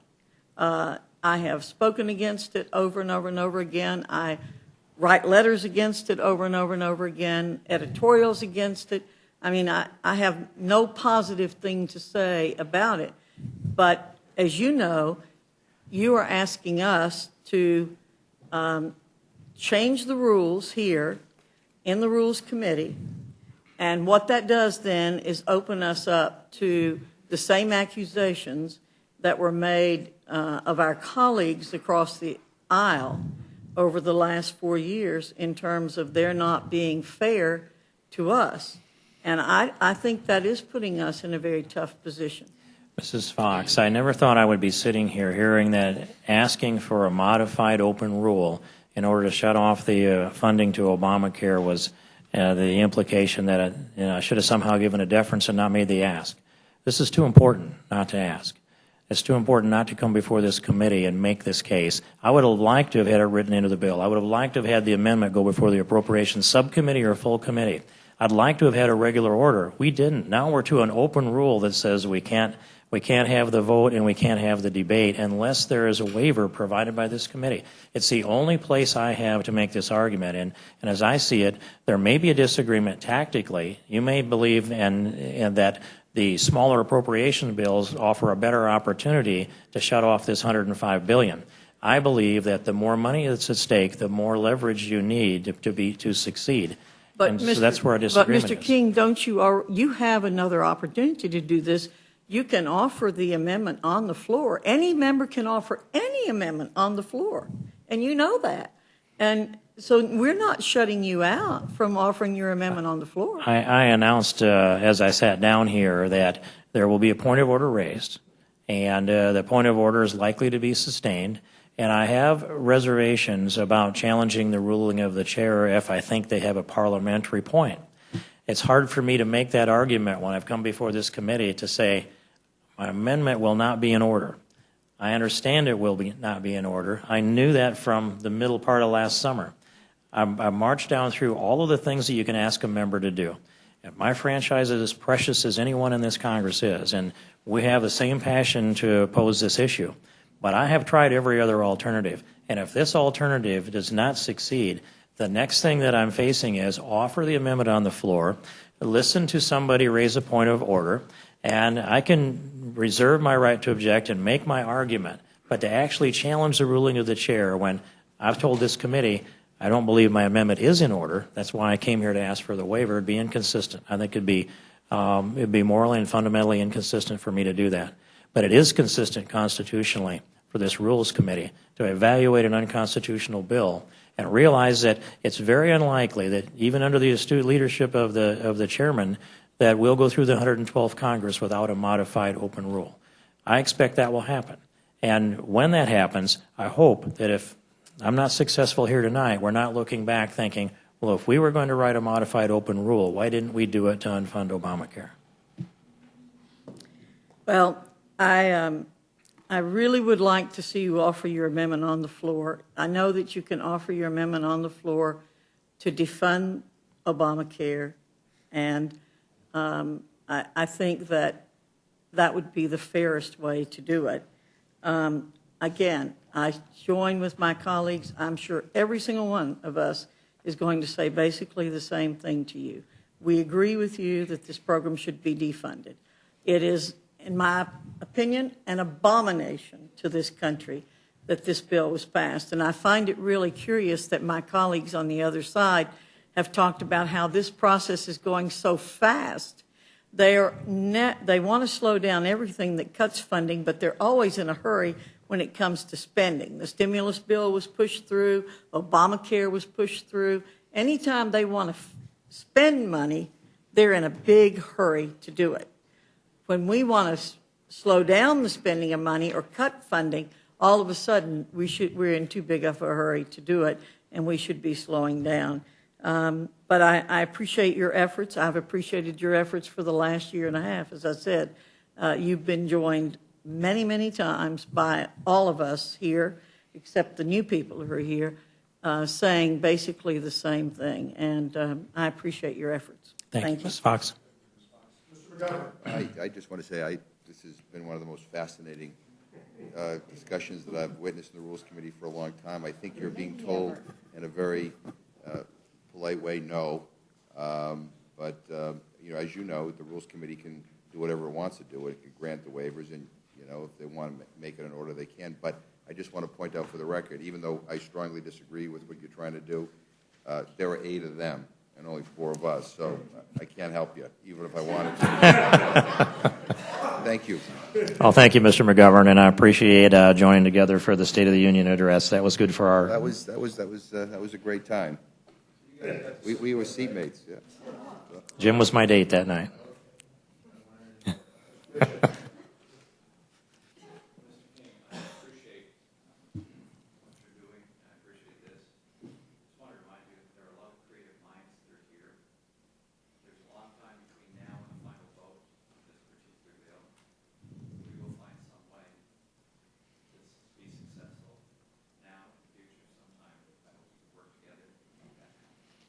I'd be looking forward to having that dialogue as soon as it could be constructively enabled.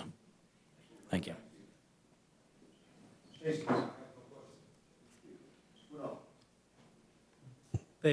I just want to tell you how happy I was you were here, Mr. King. As you know, I think you're a real champion on issues like this. I appreciate what you've done on the fair tax time and time again, and I put this in this category of things that somebody's got to stand up and say it, and there's no doubt that you have your colleagues' attention, this committee's attention, the media's attention, and with those kinds of talents combined with the bright minds that Mr. Bishop's just talked about, I just have no doubt that success is around the corner, success that we're all seeking. So I thank you for having the courage to push this all the way to the end. Thank you, Mr. Whittle. Ms. Polis. Mr. Nugent. Mr. King, great seeing you tonight. You know, you have really stood out amongst a lot of folks in regards to your push and your desire in regards to defunding Obamacare. I know that I don't think you have to convince, at least from Mr. Dreyer over this way, about doing just that. I think that's a mission of ours, and to get this country straight again, regards, particularly as it relates to Obamacare. You know, we want to get together. We need to work together, and we need to come up. And I think, you know, we heard Mr. Bishop say about the brightest minds. I'm not the brightest mind, but I certainly am one that loves to hear a good idea. And you have a good idea. And we need to be able to work cooperatively to get to the end game. The end game is to defund Obamacare. And that's, I think, where we all want to go. So with that said, thank you. Thank you, Mr. Nugent. Scott. Thank you, Mr. Chairman. This has been an interesting conversation, one that I keep hearing in my mind, please, please, please don't do this. But at the end of the day, here's what I'm thinking. We will find a way to accomplish the goal. I know I have a bill that has been, hopefully will be co-sponsored by many members of the freshman class and other members of the Republican conference to do exactly what you're attempting to do, which is to defund Obamacare, period. The process by which we get there is important. That we get there is more important. If I might respond, Ms. Scott, I appreciate your interest in this, and I'm aware that you've taken an initiative to put language in authorization to defund Obamacare, and I do appreciate that initiative. I certainly am supportive of that. My point on that is that in this environment with the other party in the majority in the Senate and the president of his signature bill at stake, we need to have a way to have some leverage to accomplish this. So each one of the pieces that we do contribute to the cause. You are, we are. Thank you. Yes, sir. Mr. Webster. Thank you, Mr. Chairman. Thank you for your courage. It takes courage to stand alone. You're standing alone. I really appreciate you doing it. You got a great idea. Well, thank you very much, Mr. Webster. Looks like we have wrapped this down to perhaps a moment for me to conclude my statement.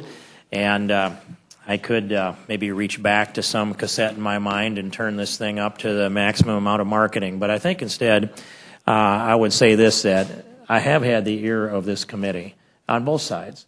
And it has been a good and healthy discussion. I believe, I wouldn't be here if I didn't believe I'm right. And I believe this is the best opportunity with the maximum amount of leverage and the best timing that we could have.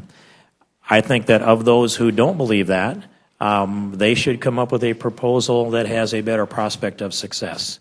And I'd be happy to have that kind of dialogue, and it would be maybe more constructive before this committee would make a final decision. However, whatever it is, my level of intensity is going to go in a direction that's designed to bring about the end of Obamacare. That you can count on, Mr. Chairman, however this committee decides, and I'm hopeful that the wise minds on this committee can come up with a better solution, and I hope I can know about that or else participate in that discussion. Thank you very much, Mr. King, and I can assure you that as we proceed with the discussions on the issue of funding or defunding Obamacare, there's no doubt about the fact that you're going to be right in the middle of those discussions, because you have, over the last 18 months, as you said correctly, been such a stalwart and a champion on this. And we appreciate your being here and appreciate your dedication to the Constitution and to the institution. And we will obviously be taking your ideas and thoughts in consideration as we proceed. So thank you very much. Thank you, Mr. Chairman. I appreciate it. I thank the committee. Thank you. The committee is going to stand in recess subject to call the chair. We're waiting. We don't have the rule quite yet, but I can assure my friends in the minority that we will have copy it to them just as quickly as we can. I can't anticipate now exactly how long it's going to take, but we will be in touch with you. Okay, so I don't think it'll be hours. I don't think it'll be hours, but we'll let you know just as quickly as we possibly can. So the committee stands in recess, subject to call the chair.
Yeah, I mean, I would say. Sorry.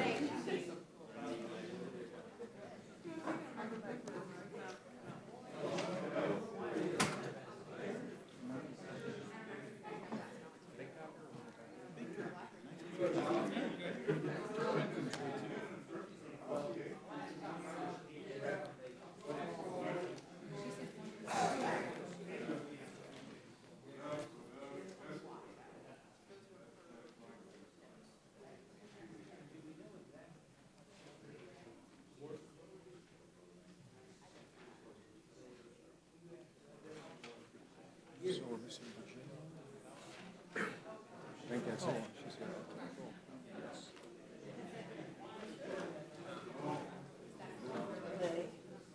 Thank you, guys.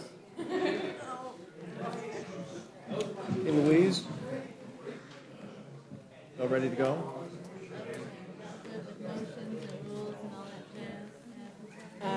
Ready to go, Louise? Thank you. The Rules Committee will reconvene. We're here for further consideration of H.R. 1, and before we entertain a motion from the gentleman from Dallas, I see that Mr. Slaughter has joined us, and so we want to welcome Bob Slaughter back to the Rules Committee, and Mr. Polis's brother has joined us, so nice to see you both. Thanks for being here. And the chair will be in receipt of a motion. Mr. Chairman, I move the committee grant H.R. 1, Department of Defense Appropriations Act 2011, and the Full Year Continuing Appropriations Act, Acts 2011, a modified open rule. The resolution provides 1 hour of general debate, equally divided and controlled by the chair and ranking minority member of the Committee on Appropriations. The rule waives all points of order against consideration of the bill. The rule waives all points of order against provisions in the bill. The rule makes an order only those amendments received for printing in the congressional record dated at least 1 day before the day of consideration of the amendment, but no later than February 15, 2011. Each amendment submitted for printing in the congressional record may be offered only by the member who submitted it for printing on or their designee, and each such amendment shall be considered as read. The rule provides one motion to recommit with or without instruction. The rule provides that during consideration of H.R. 1, Clause 2F of Rule 21 shall not apply to amendments addressing objections within more than one sub-allocation made by the Committee on Appropriations under Section 302B of the Congressional Budget Act of 1974. Finally, the rule waives Clause 6A of Rule 21, requiring a two-thirds vote to consider a report from the Committee on Bills on the same day it is presented to the House against a rule related to H.R. 1 on or before the legislative day of Thursday, February 17, 2011. You've heard the motion of the gentleman. Let me explain a little what we have here. This is the first time that we believe we've ever had a modified open rule for the consideration of a continuing resolution. As members who've been here in the past know, continuing resolutions are normally considered under closed rules, and we indicated that we wanted Democrats and Republicans alike to have the opportunity to participate. And so, as members know, any member of this House, Democrat, Republican, will be able to, beginning today and tomorrow, file an amendment that is germane, that doesn't waive the Budget Act, and is not legislating on an appropriations bill. And since this is a new experience for us, as you've noted from the motion that the gentleman offered, we did provide for the possibility of same-day consideration of a rule, just in case things get to the point where I don't think they will. I mean, listening to the testimony from Mr. Rogers and Mr. Dix, and Mr. Dix's willingness to work in a bipartisan way on making sure that we move through this process is something that I think is very encouraging. I should say it was the intention at the outset to ensure that there would not be an allowance for the transfer of funding within the 302B allocations, and so this clarifies that so that members will not be able to transfer from one of the appropriations bills to another. This simply clarifies a measure which was to be there at the beginning. But I think that we are making history. This is what Speaker Boehner said at the outset, that he wanted us to have a more open process, and buckle your seatbelts. I think it's going to be a very interesting process that we'll see. So I'd be happy to entertain any questions or discussion or Mr. Chair. amendment. Ms. Slaughter. Let me just recognize Ms. Slaughter, and then Certainly. Well, that's all right, Mr. Webster. I can wait. Mr. Webster. Thank you, Mr. Chair. It's just a clarification on point 9 under what our Vice Chair read. It says waives Clause 6A, Rule 21. In the resolution itself, it says requirement of Clause 6A, Rule 13. And I just need a clarification of that. Let's see. That was. This is the same day. So we will entertain a Webster amendment to clarify that. So what would it be? Yeah, no, but what should what should it be? What's the correct? In section 3, strike 13. Insert. Oh. Yeah, make it consistent with 21. Right. Thank you very much, Mr. Webster, for. No, the bullets are incorrect. Sorry. Okay, so let's. That should be 13. Okay. So, am I correct in assuming that Mr. Webster would like to amend the rule to say that point 9 should read 13 instead of 11? Yes. Instead of 21, excuse me? Yes. And the gentleman would like to. So, I'd ask unanimous consent that modification be made. Is there objection? Hearing none, the item will be corrected. And Mrs. Slaughter. Thank you very much. Mr. Chair. I want to talk a little bit about number 8. As I understand this, you have shut down Clause 2F of Rule 21. Could you elaborate on that? I thought I explained it. It's simply to ensure that we don't have transfers from one appropriation of the 12 appropriations bills from one to another. That's what and that was the original intent. And it wasn't included in there, and so we are providing for that. That's pretty unusual. I don't. Well, it was. How does it happen? It was intended to be that way from the beginning. Where does that come from? Is that because it's something in the bill that? Well, obviously, our focus here is to try and bring about reductions in. Well, no, spending. I'm That's not our talking goal, about that. I'm just talking about this portion right here. Is that what you call headroom? Is that what you're? I don't know. I don't know what you want to. I don't know what you want to. How you want to describe well, it. Well, term headroom. What we're doing is we're preventing the transfer. But under the from clause, one to we're transferring. We're preventing the transfer from one appropriation bill to another. That's what's happening here. All right. And okay. Why do you want to do that? Well, that's a decision that was made, and it's all being done in our quest to try and reduce spending, which is what our goal is here.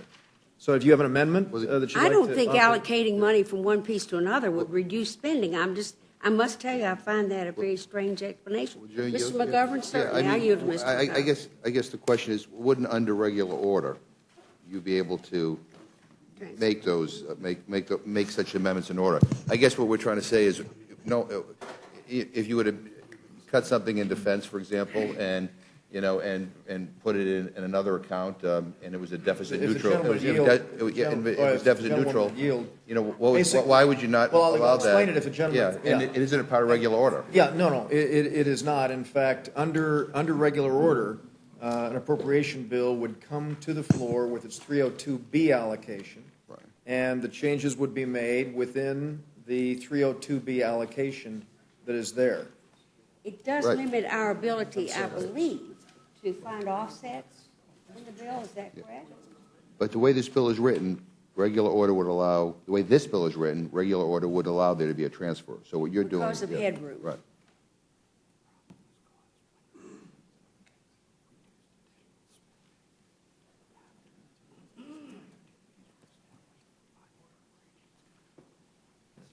Let me just say that obviously you know that our goal here has been to bring about a reduction in spending levels. And we all want to do that. Yes, and we all want to do that.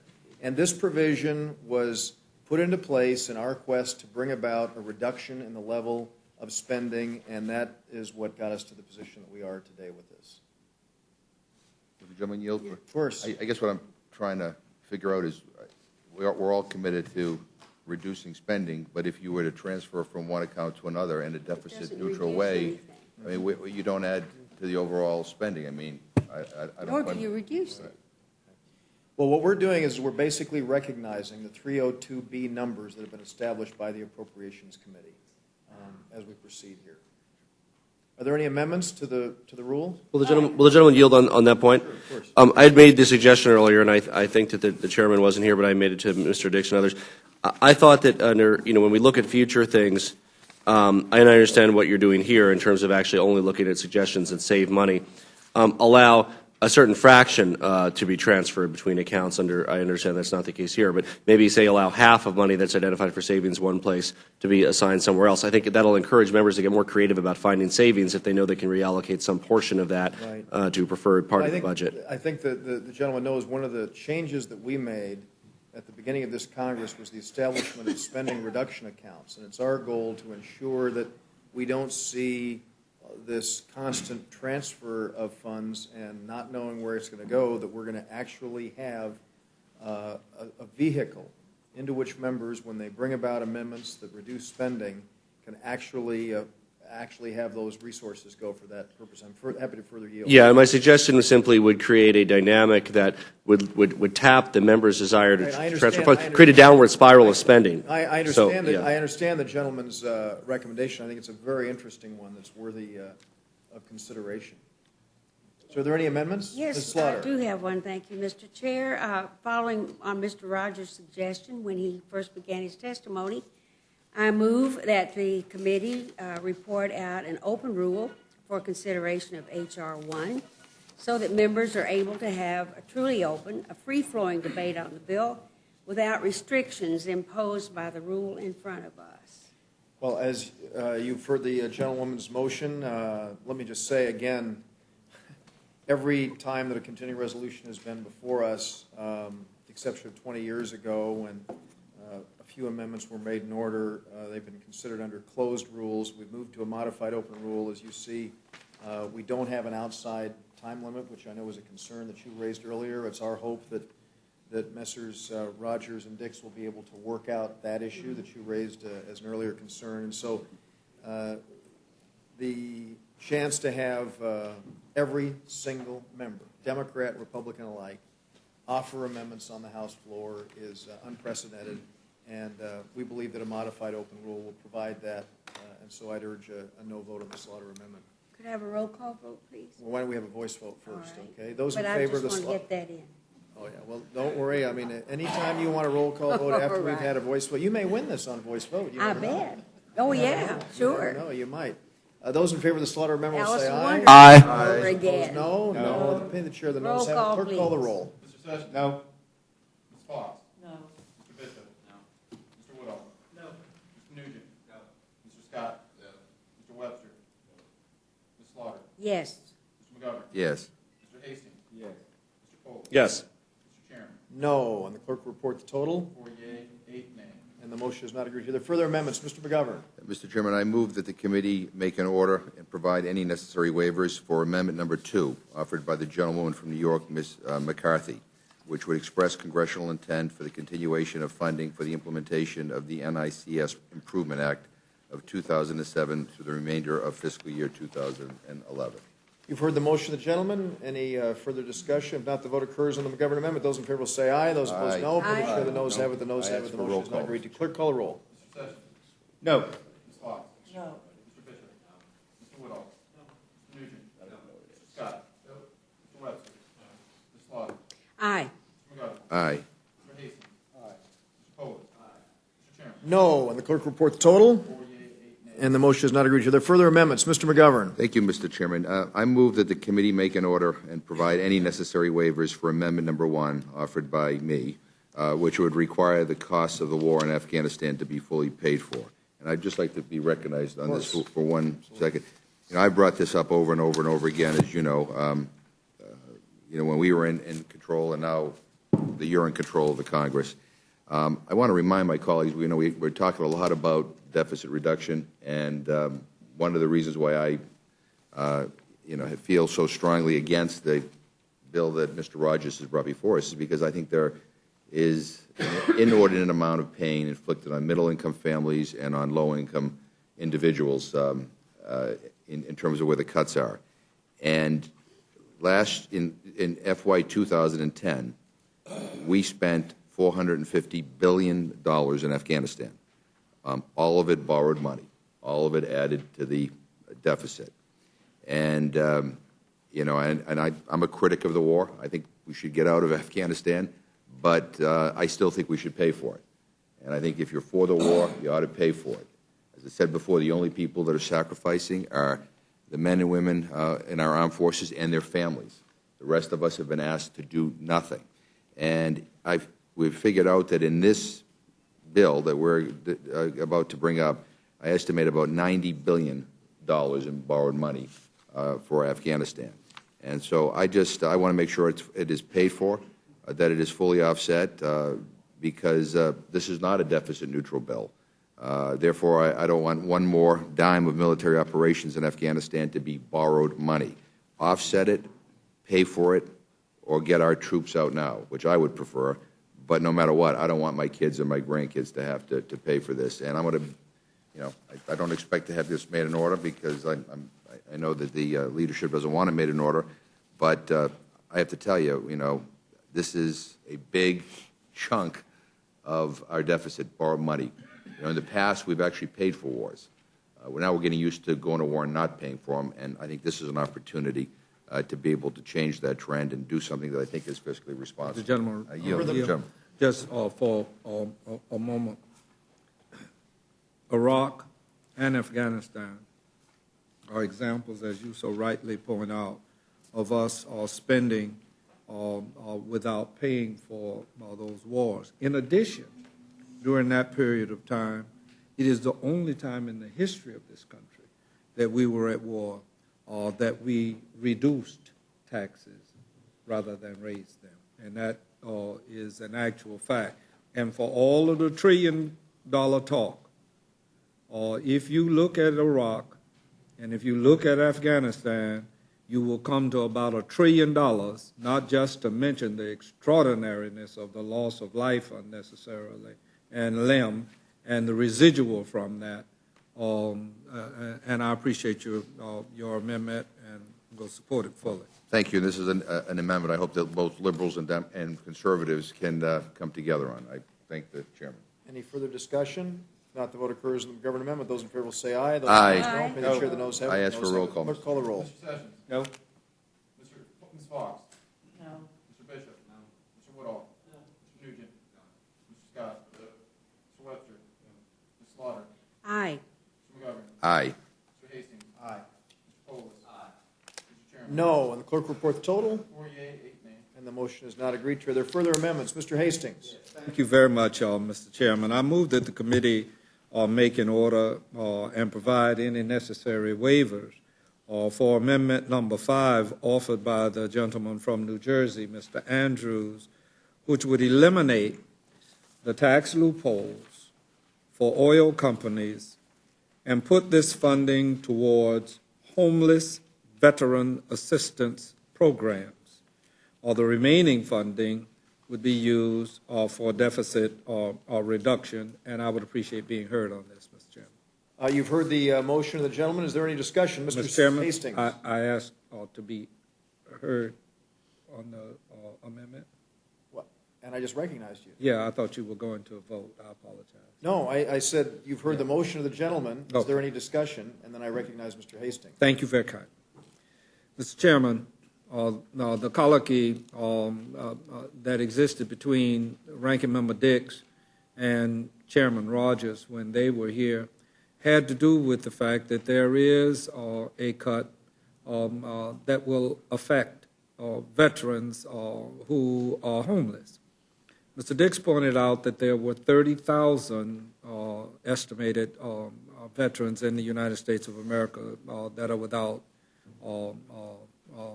shelter. Mr. Rogers responded by saying that veterans' health care would be increased. Or he did not say the amount. I take him at his word, or that he means that. And I thought to myself when he was saying it, and I didn't say to him when I was querying him, I thought to myself, well, the veterans will sure need the increases in health care because homeless people wind up in emergency facilities rather regularly. And I think it's important for us to look at all this from the standpoint of, do we really mean it when we say we're going to protect our veterans? When you put that juxtaposed to, I don't have any axes to grind with oil company people, but Ms. Slaughter earlier said, when speaking about the loopholes for them, that they're swimming in money. It ain't no such thing as one of the big oil companies that didn't just make a ton of money. And now we're going to leave loopholes so that they can make some more money, and we're going to have veterans that are homeless. That's crazy, people. And if anybody in here can tell me that Exxon needs another $10 million if the loophole were to provide that, and I don't know that it does, but another million, another cent, as opposed to people that were in Vietnam or in Iraq or in Afghanistan, as to whether or not we can provide shelter for them. And I pointed out how in Florida, our governor has proposed to our legislature the closing of the homelessness office. How callous and crass can we be as a society? And many people on the other side tout their work for veterans, and then we come to something like this. You put oil over veterans, I'm taking oil, and taking the veterans and saying that oil loopholes should not exist. You've heard the gentleman's motion, and let me just say that obviously under the open amendment process, it would seem to me that Mr. Andrews could find a way to have his amendment considered without the waivers that are being provided here, and I hope very much that he seizes the chance to do that. The vote occurs on the Hastings Amendment. Those in favor will say aye. Those opposed, no. Pay the chair. The noes have it. The noes have it. The motion is not agreed to. Are there further amendments? Clerk, call the roll. Mr. Sessions. No. Ms. Fox. No. Mr. Bishop. No. Mr. Woodall. No. Mr. Nugent. No. Mr. Scott. No. Mr. Webster. No. Ms. Slaughter. Aye. Mr. McGovern. Aye. Mr. Hastings. Yay. Mr. Polis. Aye. Mr. Chairman. No. And the clerk report the total. And the motion is not agreed to. Are there further amendments? If not, the vote occurs on the motion of the gentleman from Dallas. Those in favor will say aye. Those opposed, no. Pay the chair. The ayes have it. The ayes have it. The motion is agreed to. And Please. you want a roll call on the modified open rule? We'll look forward to it. All right. Clerk, call the roll. Mr. Sessions. Aye. Ms. Fox. Aye. Mr. Bishop. Aye. Mr. Woodall. Aye. Mr. Nugent. Aye. Mr. Scott. Aye. Mr. Webster. Ms. Slaughter. Nope. Mr. McGovern. No. Mr. Hastings. No, because it is not an open rule. It's not an open rule. It's No. not an open rule. I'll say again, it is not an open rule. It's not an open rule. It's a modified open rule. Mr. Polis. Mr. Chairman. Aye. And clerk report total. 8 yea, 4 nay. And the motion is agreed to. And for the majority, our new colleague, Mr. Woodall, will be managing. And I shall manage. And Mrs. Slaughter for the minority. Thank you all very much. And without objection, the committee stands adjourned.